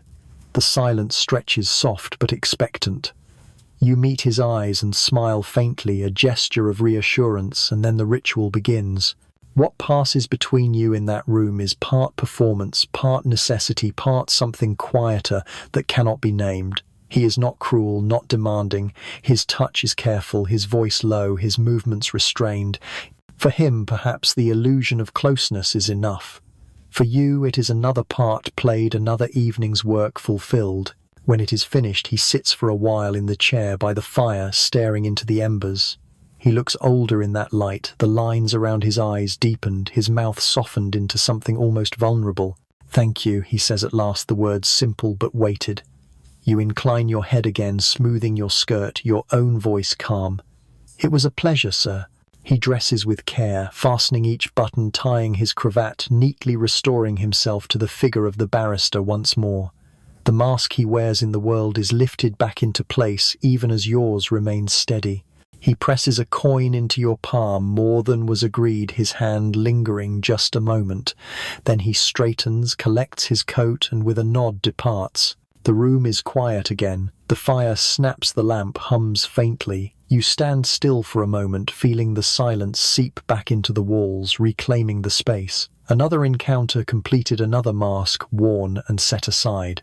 Then, with steady hands, you move to begin the ritual of restoration once more. When Mr. Hawkins' footsteps fade down the staircase, the silence returns, wrapping itself around the room like a shawl. For a moment you let yourself stand still, listening. The faint murmur of voices carries up from the parlour below, the occasional burst of laughter rising through the floorboards. But here in the green room only the low crackle of the fire remains. It is a silence you know well, and it signals the beginning of the next ritual. You gather the used linens, first folding them into a bundle with steady hands. The sheets are warm, still carrying the shape of bodies that will soon be forgotten. You strip them without thought, shaking out fresh ones from the chest, smoothing them across the mattress until they lie crisp and flat. Your fingers move with practiced precision, tucking corners, aligning seams, restoring order to what has been unsettled. At the washstand, you replace the towels, folding them into neat squares. You wipe the basin clean empty, the slop pail refill the jug with fresh water from the pitcher in the hall. Each action is small, but together they draw a line between past and present, sealing away the encounter so that the next might begin without trace. The wine glasses are gathered, rinsed at the basin, set back on the table to catch the lamplight again. You adjust the lavender sprig in its vase, shaking loose, a faint scent that mingles with the smoke from the fire. The chair is straightened, the curtain drawn a little more tightly, the pillows fluffed. Slowly the room reshapes itself into the image of perfection it must always present. When the work is done, you pause before the mirror. Your face looks the same as it did an hour ago, yet you know it is changed. There is a faint flush in your cheeks, a softness in your eyes that was not there before. You smooth a strand of hair back into place, repin the coil at your nape, press your lips together to restore their painted color. The mask must be kept whole no matter how many times it is set down and lifted again. For a moment you let yourself sit on the edge of the bed. The fire throws a gentle warmth across your hands, your skirts pooling in the lamplight. You breathe slowly, deeply, allowing the rhythm of your body to steady again. This pause is brief, but it is necessary. Without it, the days would blur into each other, the faces into a tide without end. The rituals of restoration are more than chores, they are the fragile scaffolding that keeps you upright. Downstairs, the parlour hums with fresh laughter. More men have arrived, more glasses are being filled. Soon Mrs. Cartwright's voice will rise again, calling for one of you, pairing names with faces guiding the evening forward. You know this, and you know you will rise again and step into another room and play another part.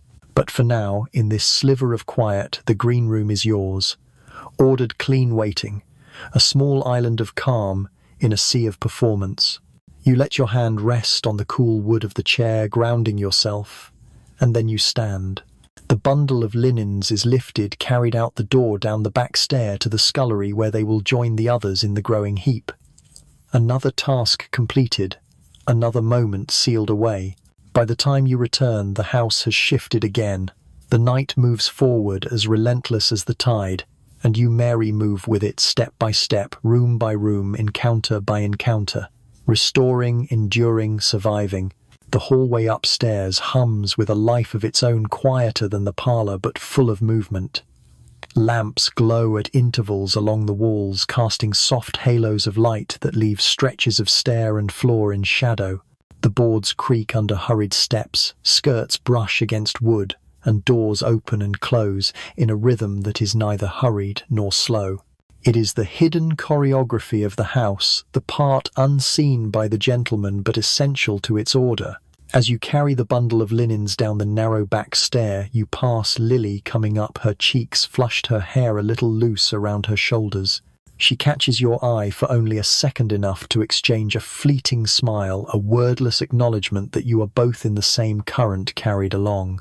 She adjusts her gown as she climbs, humming softly under her breath, her lightness an armour of its own. Further along you glimpse Emily emerging from a room, her laughter still echoing faintly behind her. She presses a coin into her bodice, smooths her skirt and moves swiftly toward her chamber. Her eyes meet yours briefly, and she raises her brows in a gesture halfway between humour and weariness. You return it with the smallest nod, an unspoken agreement that words are unnecessary. These moments are not about conversation but recognition, the knowledge that each of you lives within the same cycle. Josephine appears at the far end of the hall, her steps hesitant, her hand still adjusting the ribbon at her waist. She looks pale, her mouth set in a firm line. When her gaze flicks toward you, there is a flicker of uncertainty there, as though she longs to speak, to ask for reassurance. But Mrs. Winters steps out of a doorway just then, steady and composed, and places a guiding hand on Josephine's shoulder. The younger woman exhales, nods faintly, and lets herself be steered back toward her room. You watch them for a moment, then move on. Some lessons must be endured in silence. At the washstand in the corridor, Sarah rinses her hands, the sound of water trickling softly into the basin. Her movements are calm, deliberate, as if she carries an inner stillness untouched by the noise below. She glances up when she sees you, her eyes level steady. "All well?" she asks quietly. The words are simple, but they hold a depth of meaning. You nod once.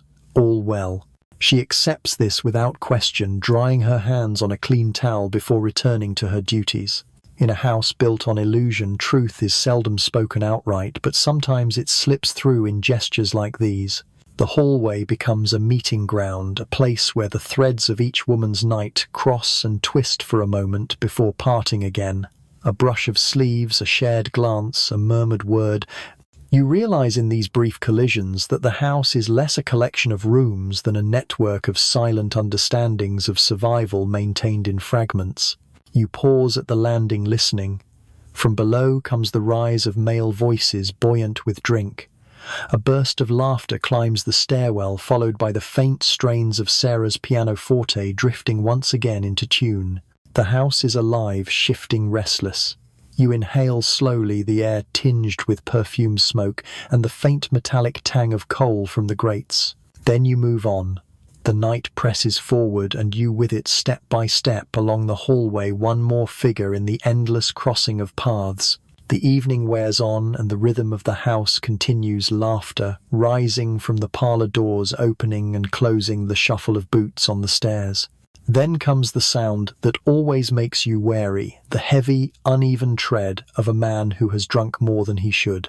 Betsy hurries up the staircase ahead of him, her eyes darting nervously. Behind her, a tall man lumbers his coat, half unbuttoned, his cravat askew, the flush of liquor blooming deep across his cheeks. His voice is too loud for the hallway, booming in a way that does not suit these walls. "Where's my girl then, eh? Where's the one they promised me?" he calls, words slurring slightly. Mrs. Cartwright is there in an instant, gliding from the parlour with her calm, commanding presence. Her voice is smooth as polished glass. "Mr. Blackwood, welcome. We are always pleased to see you. Come this way, if you please." Her smile is unyielding, her tone steady, as she steers him toward the staircase with a practiced hand at his arm.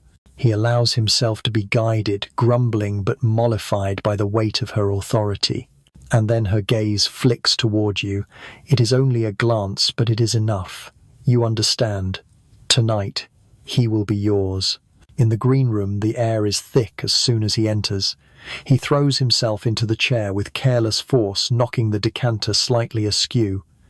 You move quickly to steady it, your hands calm, your face smooth. "Wine, sir," you offer, keeping your voice low, controlled. He grunts, waving a hand, and you pour a measure into his glass, setting it within easy reach. He begins to talk, words tumbling too fast, too loud. He brags of wagers won, and debts ignored, of women who begged for his attention, of men who dare not cross him. His hands punctuate his stories with broad, sweeping gestures, his laughter harsh in the small room. You sit across from him, your posture composed, your face an attentive mask.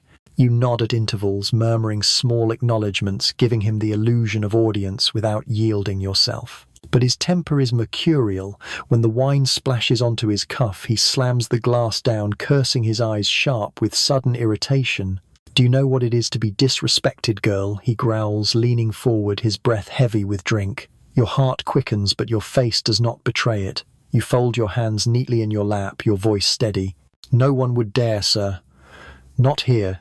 The answer soothes him, his anger dissolving as quickly as it flared.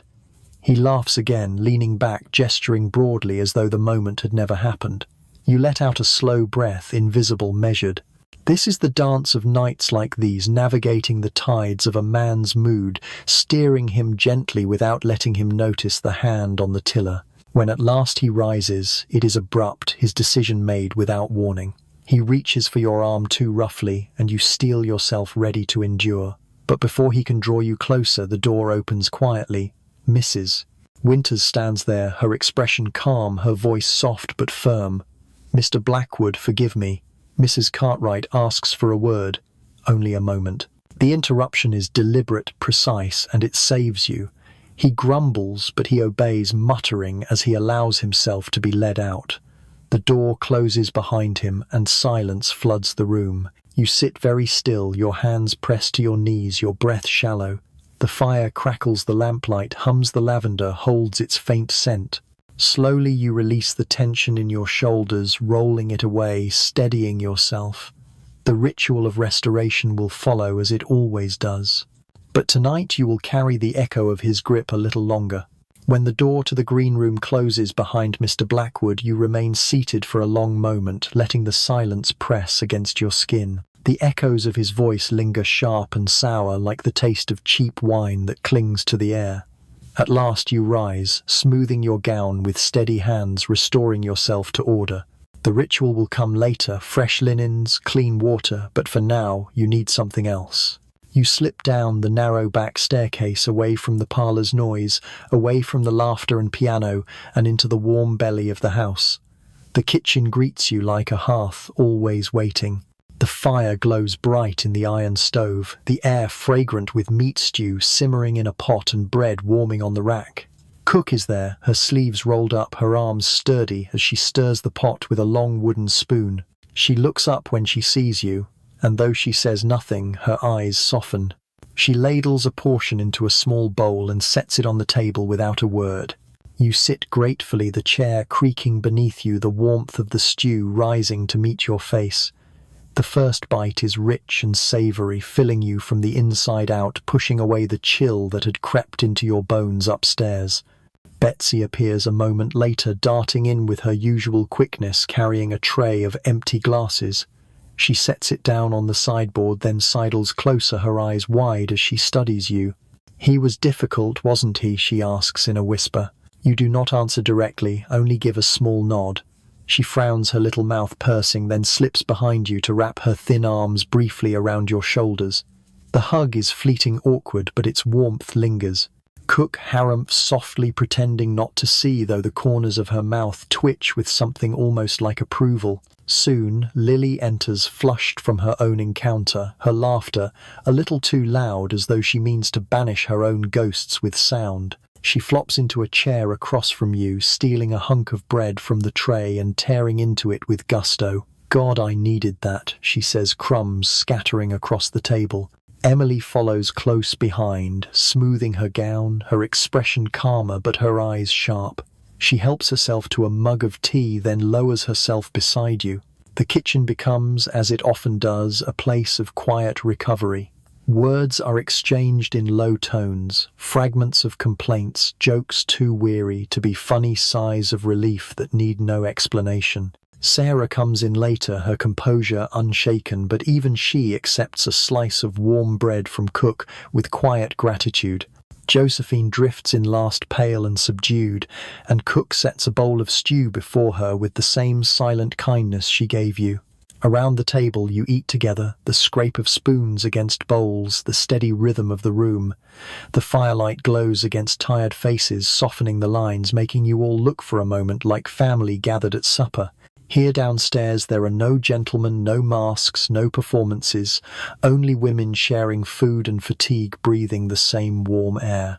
You lean back in your chair, the bowl empty, the warmth spreading slowly through your chest. The laughter from the parlour is faint here, a world away. For these few minutes you are not Mary the actress, nor Mary the comfort, nor Mary the mask.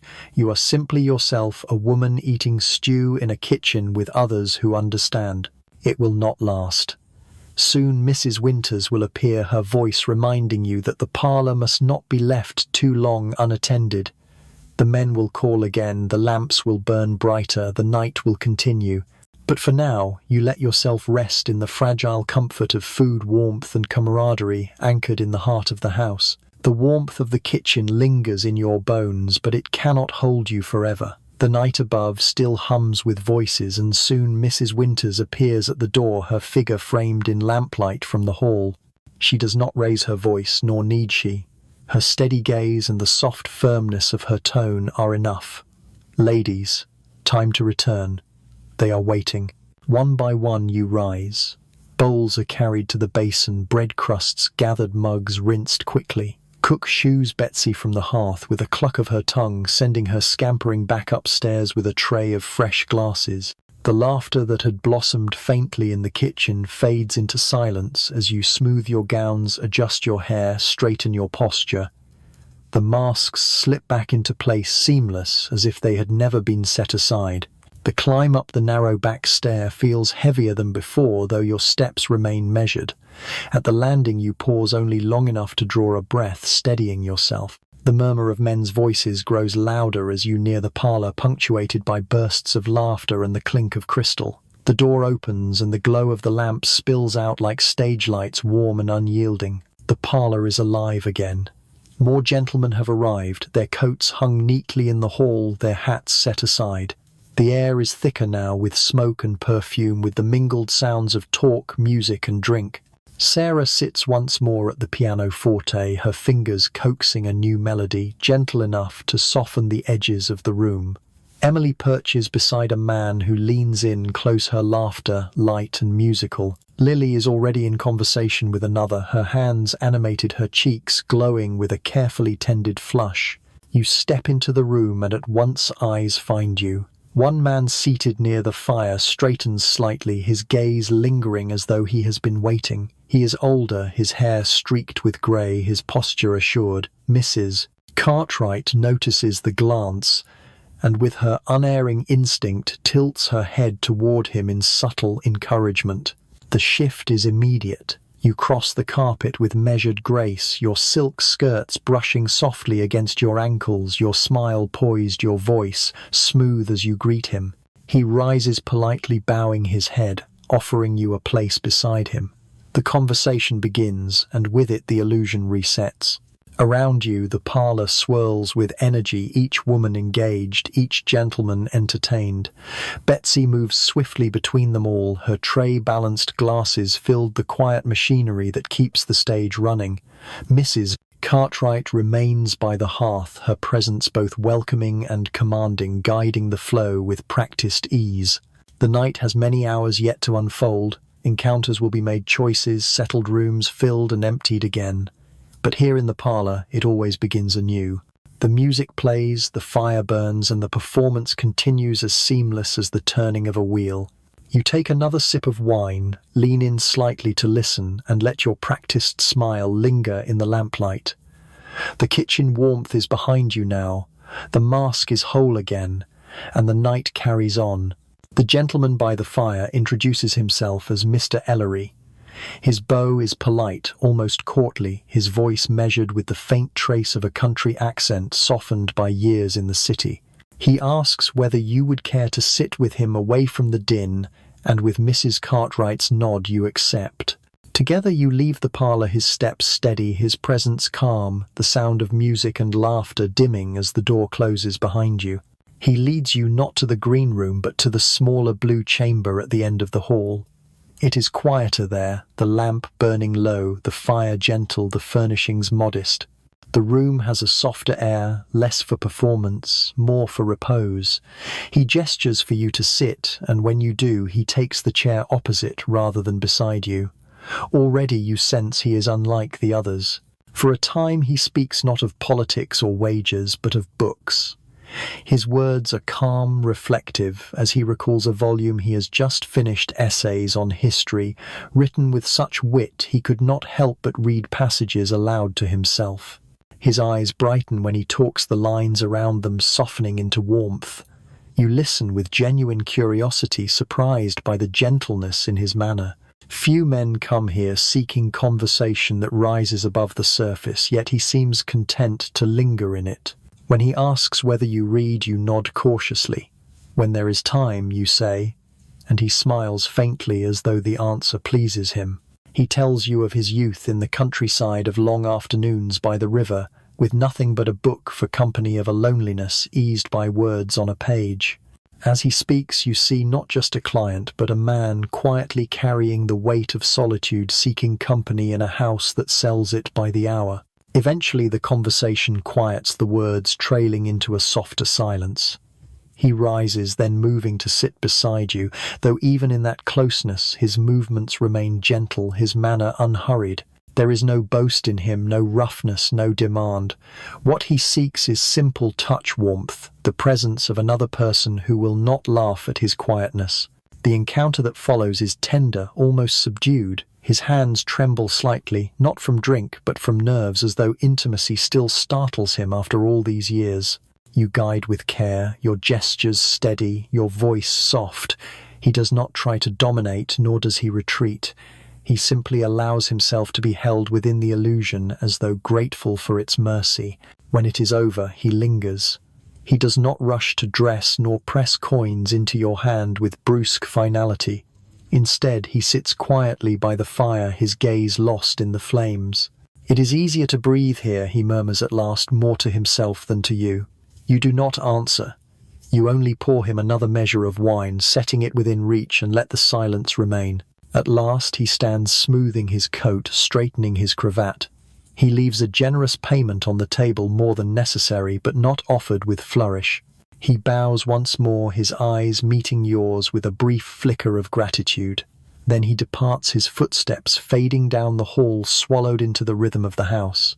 You remain seated for a moment, listening to the faint hum of the parlor below. Another room, another man, another story. Each encounter a variation, some sharp, some gentle, all woven into the same endless pattern. You rise, restore the chamber to order, and prepare for whatever the night will send next. The blue chamber falls quiet after Mr. Ellery leaves. You remain for a few moments, smoothing the linens, straightening the chairs, returning everything to its precise arrangement. The ritual is second nature now, a rhythm that steadies you as much as it prepares the room for the next guest. When all is in place, you gather the used towels into a neat bundle and step into the hallway. The corridor greets you with its familiar hush, punctuated by soft sounds, the low swell of the pianoforte drifting from the parlor, the faint creak of a door closing somewhere farther along, muffled voices behind walls. The lamps glow steadily, casting halos that leave long shadows between them. Here, between rooms, the house feels like another world, entirely less alive, more suspended, a space where you can breathe. As you move down the hall, you catch sight of Lily emerging from a chamber, her cheeks flushed, her hair a little undone. She winks at you as she tucks a coin into her bodice, her smile bright, defiant, as though to say she has triumphed over another hour. A moment later, Emily drifts past, her expression calm, but her shoulders heavy, her eyes fixed straight ahead. No words pass between you, only glances, signals understood without need for speech. At the washstand, Josephine bends over the basin, splashing cool water on her face. She startles slightly when she notices you, her lips parting as though to speak, but then she presses them together and says nothing. Instead, she dries her cheeks quickly and slips back into her chamber, her footsteps quick, her shoulders hunched. You watch her go, a pang settling in your chest. Some burdens cannot yet be shared. Betsy hurries by, with her tray glasses rattling faintly as she moves. She grins when she sees you, her energy unbroken by the long night. "More wine for the gentleman," she whispers in passing, and then she is gone again, swallowed by the glow of the parlor below. You pause at the landing, resting your hand lightly on the banister. From here you can hear everything: Sarah's steady music, the swell of male voices, Mrs. Cartwright's laughter like a bell ringing through the smoke. The house is alive, its pulse beating strong, its rhythm unbroken, and yet you feel the quiet weight of each encounter pressing faintly against your ribs. Mr. Hawkins with his careful precision, Mr. Blackwood with his volatility, Mr. Ellery with his gentleness. Each leaves behind a trace, faint but undeniable, like footsteps pressed into soft earth. You draw a long breath, steadying yourself. The night is not over. There will be more doors to open, more rooms to restore, more masks to wear. Between each only these brief corridors exist, moments where you are neither Mary the companion nor Mary the comfort, but simply Mary, a woman moving between roles. The lamps flicker, the shadows stretch. You straighten your gown, smooth your hair, and continue down the hall, ready to step once more into the endless cycle that keeps the house alive. The air in the parlor changes before you even see him. It begins with Betsy rushing up the stairs with an empty tray, whispering to cook in the hall that a carriage finer than most has stopped outside. Then the door opens and the sound of boots, steady and measured, crosses the threshold. A hush falls, not silence, but a subtle dimming of voices as heads turn and eyes sharpen. The man who enters is well dressed, his coat cut from rich dark cloth, his cravat perfectly tied. His hair gleams under the lamplight, his watch chain glints with each step. He carries himself not with the bluster of youth or the careless swagger of drink, but with the assurance of someone accustomed to being noticed. "Mr. Redgrave," Mrs. Cartwright says, warmly rising from her chair near the fire. Her tone is velvet, her smile gracious. She moves toward him with measured grace, extending her hand. He bows slightly, just enough to honor the form, and presses his lips against her gloved fingers. Already the parlor bends toward him, the fire seeming to glow brighter, the women leaning in slightly, the men adjusting their posture as though some invisible current has shifted. He speaks with the ease of practiced charm, his voice smooth and low. "It has been far too long, Mrs. Cartwright. Your house looks as splendid as ever." She laughs lightly, dismissing the compliment with a flick of her hand, though her eyes gleam with satisfaction. A wealthy gentleman does not merely bring coin, he brings prestige and the assurance that others will follow. The women move subtly, positioning themselves within reach of his attention. Emily adjusts her gown and lifts her chin, her smile practiced. Lily leans forward, her laughter bright, her eyes catching the lamplight. Sarah continues to play at the pianoforte, though. Even she glances briefly over her shoulder, noting his entrance. Josephine sits a little straighter, her nervousness edged with curiosity. You too notice him, not simply for his wealth, but for the way he commands the room without raising his voice or demanding it. There is power in such restraint, a magnetism that draws the house into orbit around him. Mrs. Cartwright, the conductor, gestures with subtle precision. "Perhaps you will allow me to introduce you to Mary," she says, her voice carrying just enough for those near the fire to hear. Her eyes meet yours across the parlor, and you understand at once tonight his choice has already been made. Mr. Redgrave turns toward you, his gaze steady, assessing. He inclines his head slightly, his lips curving into the faintest of smiles. "I should be honored," he says. The room exhales conversation, resuming music flowing again, laughter rising as though nothing has shifted. But you feel the change beneath it all. As he offers you his arm, you rise with practiced grace, your smile calm, your movements deliberate. The lamplight catches the silk of your gown as you cross the carpet at his side. Behind you, the parlor continues its performance, but for now, its brightest stage has shifted. Together you ascend the stairs, his step firm, yours quiet. The house, always watching, waits to see what will unfold next. The red room is not like the others. It sits at the far end of the upper corridor, its door carved with a flourish of oak leaves, its handle polished to a soft gleam. Few men are ever brought here, and those who are understand the privilege before they even cross the threshold. When Mr. Redgrave leads you inside, the shift is immediate. The room glows with richness, its walls draped in crimson damask, the fire blazing higher than in the other chambers. A thick carpet muffles your steps, and the heavy curtains hold the outside world firmly at bay. The furnishings are finer too, the carved bedstead dressed in silk, the chairs upholstered in velvet, the sideboard holding not watered wine but brandy of a deeper amber, its decanter etched with delicate vines. On the mantel rests a gilded clock, ticking softly, marking each second with a precision that feels at once intimate and imposing. This is not merely a room for pleasure. It is a stage for men who expect to be acknowledged as important. Mr. Redgrave removes his gloves slowly, deliberately laying them upon the side table with the same care a man might give to signing his name. His movements are unhurried, his gaze steady, as though he is taking measure not just of the room but of you within it. "Mrs. Cartwright keeps this house as well as I remember," he says, his voice calm, unhurried. "But I am told it is the company within that lingers longest in memory." His eyes rest on you as he speaks, a faint smile at the edge of his mouth. You pour him a glass of brandy, the rich scent filling the air as you hand it to him. He accepts with a nod, swirling the liquid before taking a measured sip. His hand does not tremble, his posture does not sag. This is a man who drinks not for escape but for savour, who carries himself as though the world were a stage built for him to command. He speaks of business, but not with the vulgarity of boasting. Instead, his words are measured hints of investments, ships, properties, threads of wealth woven through conversation without ever naming exact sums. It is not money he seeks to show, but power and the ease with which he wields it. You listen attentively, offering quiet words at the right moments, letting your expression shift just enough to reflect admiration without fawning. When he turns the conversation toward you, it is not idle curiosity, but a test.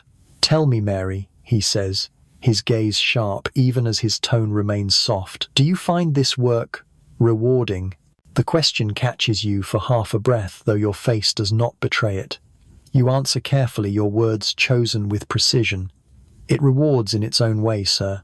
Every guest brings something different. Every evening has its own character." His eyes narrow slightly, as though amused by your diplomacy. He leans back in his chair, taking another sip of brandy. "A clever answer. Most would have given me a pretty phrase, but you chose honesty wrapped in silk." He studies you a moment longer, then sets his glass aside. "I value that." The rest unfolds with the quiet inevitability of ritual, though touched with a different gravity. Mr. Redgrave is not rough nor careless. He is deliberate, each gesture controlled, each moment held as though he intends to leave behind an impression as carefully constructed as his reputation. You match his pace, your movements steady, your presence shaped to complement his. When it is over, he does not rise at once. He lingers, drawing on a cigar he has brought with him, the smoke curling lazily into the air. He does not ask you to speak, nor fill the silence with idle chatter. Instead, he sits as though the Red Room itself belongs to him, and by extension so does the quiet moment that follows. At last he stands buttoning his coat with measured care. He leaves a sum on the table, far more than most men would offer in an entire night, before bowing his head slightly toward you. "Until next time, Mary," he says, and then he is gone, his footsteps echoing down the hall with the weight of certainty. You remain in the room a moment longer, breathing in the scent of smoke and brandy, the damask walls pressing close. The Red Room holds its secrets well, but you know each one leaves a trace. Tonight it has claimed another. When the door closes behind Mr. Redgrave, the Red Room feels larger, emptier, though the air is still thick with the scent of brandy and smoke. You remain for a few moments, smoothing the silk sheets, restoring the pillows, folding the towels with steady hands. Yet even as you complete these familiar tasks, the room holds a different weight. Encounters here are never just encounters. They are statements remembered by the house, whispered about in the parlour, carried like currency long after the man has gone. The bundle of linens under your arm feels heavier as you step into the corridor. The hallway is quiet, but you can sense the change even in its silence. A wealthy gentleman leaves more than coin behind. His presence shifts, the air raises, the house is standing, sharpens every woman's posture. Word will spread, as it always does. And though you did nothing more than fulfill your role, his choice will mark you in the eyes of the others. On the stairs you pass Emily, who glances at the bundle of linens in your arms, then at the faint trace of damask red on your sleeve. She does not speak, but her eyes say enough. Lily, too, notices when you cross the landing, her smile a touch tighter than before, her laughter ringing louder in the parlour below, as though to claim her own share of attention. Josephine looks at you with quiet curiosity, her expression unreadable. Down in the scullery, cook receives the linens without question, though she raises her brows knowingly when she sees the silk. She mutters something about fine patrons and shakes her head, plunging the sheets into the waiting basin with a force that sends water splashing. Even she knows that a man like Redgrave means more work, more scrutiny, more expectations. When you return to the parlour, the atmosphere has shifted. The men are more animated, their laughter louder, their gestures broader, as though Mr. Redgrave's presence has given them license to play their roles with greater flourish. Mrs. Cartwright sits straighter by the hearth, her smile sharper, her voice carrying with practiced authority. She has won something tonight, his approval, his coin, his promise of return, and she knows its value. As you slip back into your seat, the eyes of the room flicker toward you in quiet acknowledgement. Not openly, not rudely, but enough to mark you.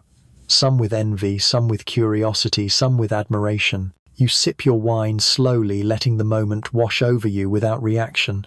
In this house, prestige can be as dangerous as it is rewarding.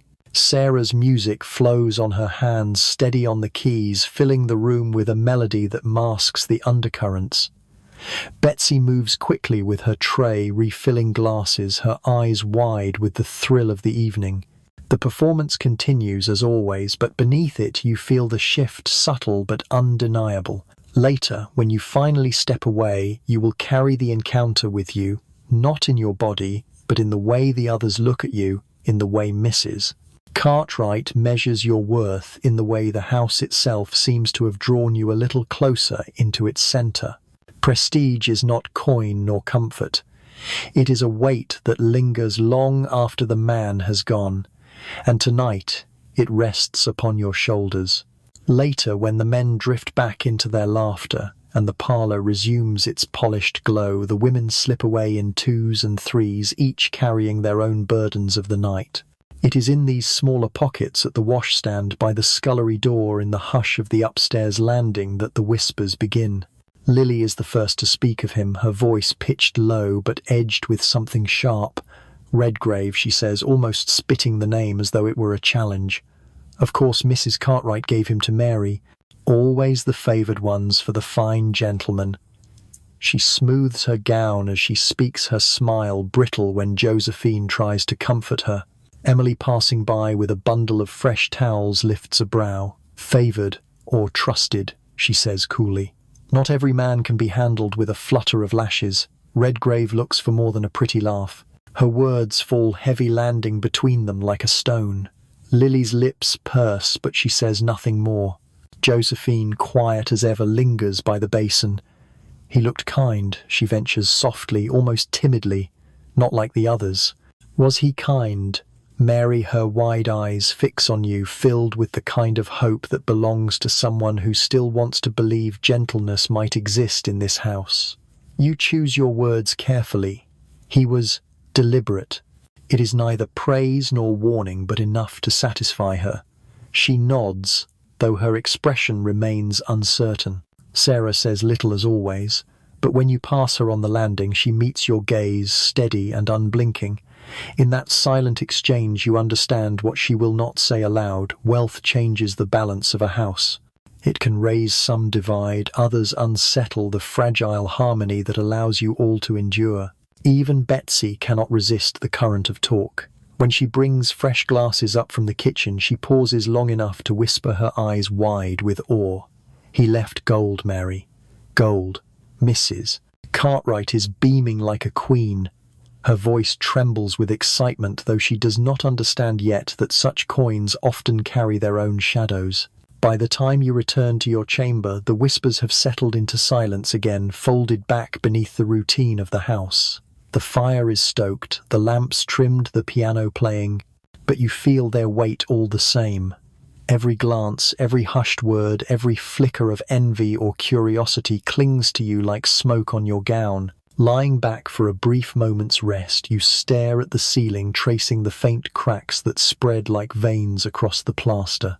You know this truth well. A house like this thrives not only on the coins of men, but on the quiet negotiations between women. Tonight, Redgrave has unsettled the balance. Tomorrow it may settle again or fracture further. In the hush of your chamber, you let the whispers fade into the background hum of the house, but you know they will not vanish entirely. They never do. It is late in the evening when Mrs. Cartwright calls for you. Not with a raised voice, not even with urgency, just a glance across the parlour, her eyes narrowing slightly, her head tilting toward the stairs. You know at once. You follow her quietly away from the laughter, the smoke, the clinking of glasses, into her private sitting room at the back of the house. The space is different from the parlour or the Red Room. It is smaller, more personal, though no less refined. The furnishings are chosen for comfort, as well as display a velvet chair by the fire, a desk neatly ordered, a small cabinet holding letters and ledgers. The scent of lavender hangs faintly in the air, mingling with the beeswax polish on the wood. Here, the woman who rules the house becomes something sharper, more exact. She closes the door behind you and gestures for you to sit. For a moment she says nothing, only studies you with that piercing calm that makes you feel as though every layer of you is being measured. Finally she speaks. Redgrave chose you. The words are simple, but the weight behind them is not. She steps toward the fire, warming her hands before continuing. Do you understand what that means? He is not like the others. Men like him do not come for trifles. They come to leave their mark. And when they favor one of my girls, it is not merely a matter of coin, it is a matter of standing. You shift slightly in your chair, careful with your answer. He was measured, ma'am, not unkind. She glances at you, her lips curving faintly. Measured, yes. That is precisely why he is dangerous. A man who rages, who blusters those we can handle. Their tempers flare, their desires burn out quickly. But men like Redgrave, they linger. They weave themselves into the fabric of the house, whether we welcome it or not. Her voice hardens, though it never rises. You will treat him with respect, of course. But do not mistake his coin for benevolence. He will expect more, always more, and you must never give him the illusion that he holds you in his palm. Do you understand? You nod. Yes, ma'am. She studies you a moment longer, her gaze softening only slightly. You are clever, Mary. That is why I placed you with him. But cleverness must be sharpened into caution. If Redgrave returns, and he will, you must remember it is not only your reputation he shapes, but mine. And this house stands on the edge of every glance, every whisper, every coin. Silence stretches between you. The fire pops softly in the grate, casting shadows against the damask wallpaper. At last she exhales her composure, smoothing again into elegance. Go on then. The night is not yet finished. You rise, curtsy lightly, and leave her sitting by the fire, her silhouette sharp against the glow. As you step back into the hallway, the weight of her words settles over you. Redgrave's coin may glitter, but it is not gold alone that lingers. It is expectation, and the invisible strings it ties around you. The night stretches on, as it always does, slipping past the hour when decent households shutter their lamps. Here the lights burn still, though their glow has softened into a hazy blur of smoke and shadow. The fire in the parlour crackles low, its heat dulled its flames, tired but enduring. The men lean back now, their voices louder, their laughter less sharp, their postures slouched with the weight of drink. Glasses clink unsteadily, cigars burn down to ash, and the confident boasts of earlier hours have softened into rambling stories told half to themselves. Their words slur at the edges, their gestures loosen. The veneer of polish has slipped. What remains is weariness wearing the mask of cheer. Sarah's music slows the notes, lingering longer, her fingers moving with quiet patience as she plays melodies meant less to entertain than to soothe. Emily sits close to one of the older patrons, her hand resting on his sleeve as he drifts between laughter and near slumber. Lily perches at the arm of a chair, her laughter forced now brittle, though she presses it forward as though by sheer will she might keep the evening alive. Josephine curls on the settee beside a gentleman who hums tunelessly along with Sarah's song, his head lolling as though he might fall asleep at any moment. Betsy flits in and out, still carrying trays, though even her steps have slowed. She yawns behind her hand when she thinks no one is looking, her eyes red from the long night. Cook somewhere in the kitchen below stirs the last of the broth on the stove, ready for those who will stumble down hungry before dawn. And you sitting near the hearth now, the glow warming your tired face, you feel the weight of the night pressing in. Your gown smells faintly of smoke, your hair heavy with the day's perfume, your body aching in ways you do not name. Yet you keep your smile poised, your posture steady, your gaze calm. The performance is not over until the last man departs. Mrs. Cartwright still holds her place, her composure unbroken, though her eyes sharpen each time one of the men grows too loud or too careless. She is the watchful sentinel, ensuring no boundary is crossed, no reputation frayed. Her presence alone keeps the room from unraveling entirely. The hours drag in this softened haze, the line between indulgence and collapse growing thin. Some men drift upstairs seeking rooms for the night. Others linger in their chairs, insisting upon one more glass, one more song, one more laugh. The house sways between endurance and exhaustion, each moment carrying you closer to the grey hours before dawn. And still the lamps burn, the music flows, and the masks remain intact. The night deepens, but it does not yet end. It begins with a wobble, the sort of sway that most men carry after too many glasses of port. At first it draws only laughter, one of the younger gentlemen trying to rise from his chair near the piano, lifting his glass high as though to make a toast. His words tumble out in fragments, half cheer, half slur, his cheeks flushed bright. But when he attempts to step forward, his knees buckle. The glass slips from his hand, shattering on the carpet, red wine blooming across the rug like a dark wound. The room freezes. For a heartbeat, only Sarah's music continues, the delicate notes hanging painfully in the air before she stills her hands. The man lurches again, mumbling apologies, trying to right himself. Emily is closest. She moves quickly, catching his arm before he can collapse entirely. Her smile remains fixed, her voice light as though this were nothing more than a stumble. "There now, sir, steady on." She glances toward you, her eyes sharp with silent plea. You rise at once, crossing the room to help. Together, you and Emily ease him back into his chair. His head lolls, his words slur, further dissolving into nonsense. The other men chuckle awkwardly, some embarrassed, some irritated, while Lily makes a bright joke to mask the tension. Josephine hovers uncertainly nearby, hands twisting in her lap. Mrs. Cartwright is already in motion. She does not raise her voice, but her command cuts through the haze. "Betsy! Towels!" At once, the girl darts from the room, returning swiftly with cloths to blot the wine. Mrs. Cartwright kneels unhurried, dabbing at the stain with a precision that carries both dignity and warning. The sight of her refined, composed, handling the mess without complaint silences further laughter. Cook appears moments later with a basin summoned without a word. Between them the spill is contained, the broken glass swept away. The man himself, now half asleep, is guided gently upstairs by two of the sturdier patrons, urged along by Sarah's calm suggestion that rest will serve him better than another drink. When the door closes behind them, the parlour exhales. Conversation resumes, forced at first, then gradually finding its rhythm again. Sarah begins another melody, soft and steady, smoothing the edges of discomfort. Lily tosses her hair, laughing too loudly, filling the silence with noise. Betsy clears the last of the shards, her hands trembling as she carries the tray away. You and Emily return to your seats, exchanging a brief glance of relief.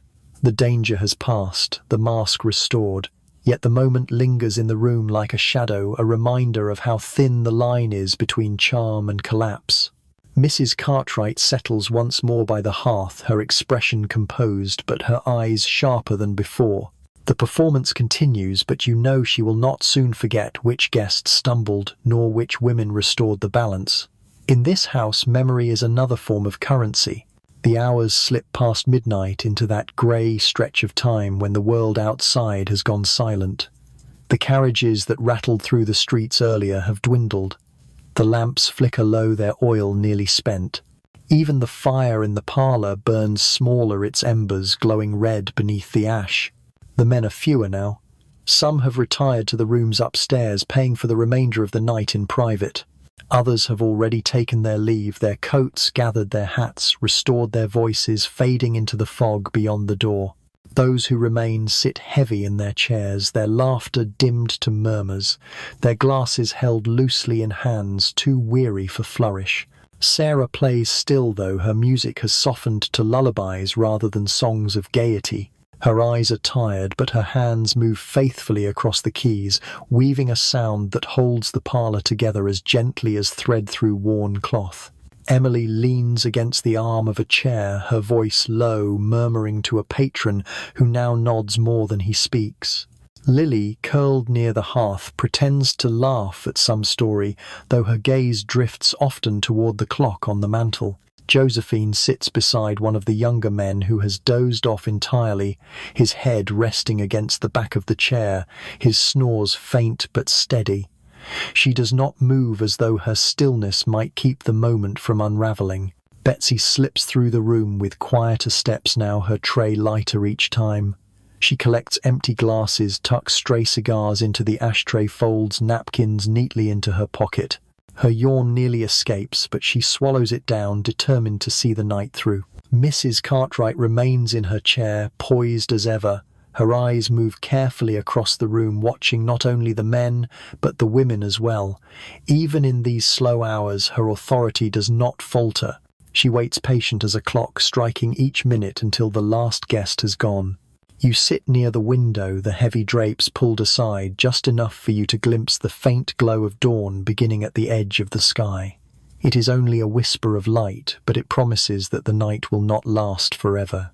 That beyond the smoke and the wine and the endless performance, morning always comes. The parlour is hushed now, a shadow of its earlier brightness. The night has softened every edge, dulled every sound, worn every gesture down to its faintest outline. Soon the last men will rise, coats pulled on with fumbling hands, coins laid upon the table.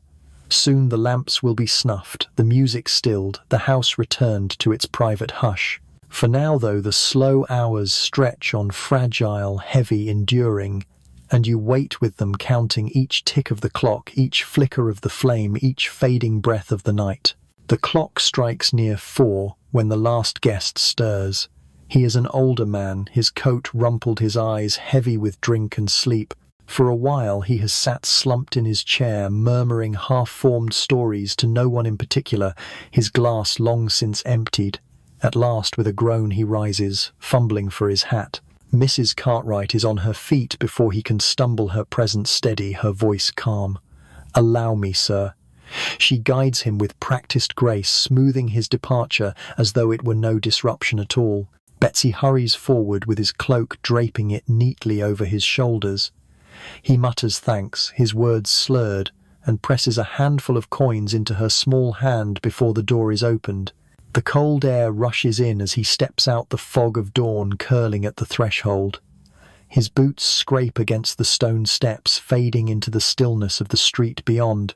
Betsy closes the door softly behind him, and for the first time all-night silence settles across the parlour like a shroud. The fire has dwindled to embers, the lamps flicker low, the air thick with the stale mingling of smoke, perfume and wine. The women remain where they are slumped now that the weight of performance has lifted. Emily stretches her arms, rolling her shoulders with a sigh. Lily kicks off her slippers, her laugh soft, weary, no longer forced. Josephine curls into herself on the settee, her eyes half closed, too tired even for words.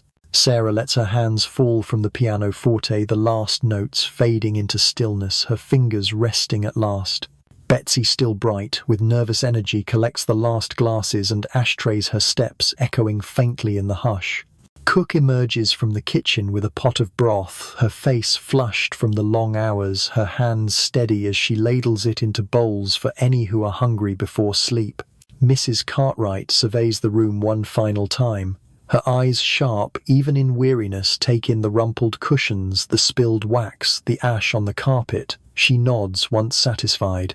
The night has not been perfect, but it has endured, and that is enough. "Rest, ladies," she says at last, her voice quiet but firm. "Tomorrow we begin again." You rise slowly, your body aching, your gown heavy with the scent of the night. You step into the hall, the corridor hushed, the lamps burning low. Upstairs, the chambers wait for their final tasks of tidying, but for now you long only for the comfort of your narrow bed, the silence of your own small room. The house exhales with you. The performance has ended. The masks may rest. Outside, the sky begins to pale, the first faint lines of dawn breaking the darkness. Another night has closed, and another will come soon enough. For now, in this fragile quiet, you allow yourself the smallest mercy of all rest.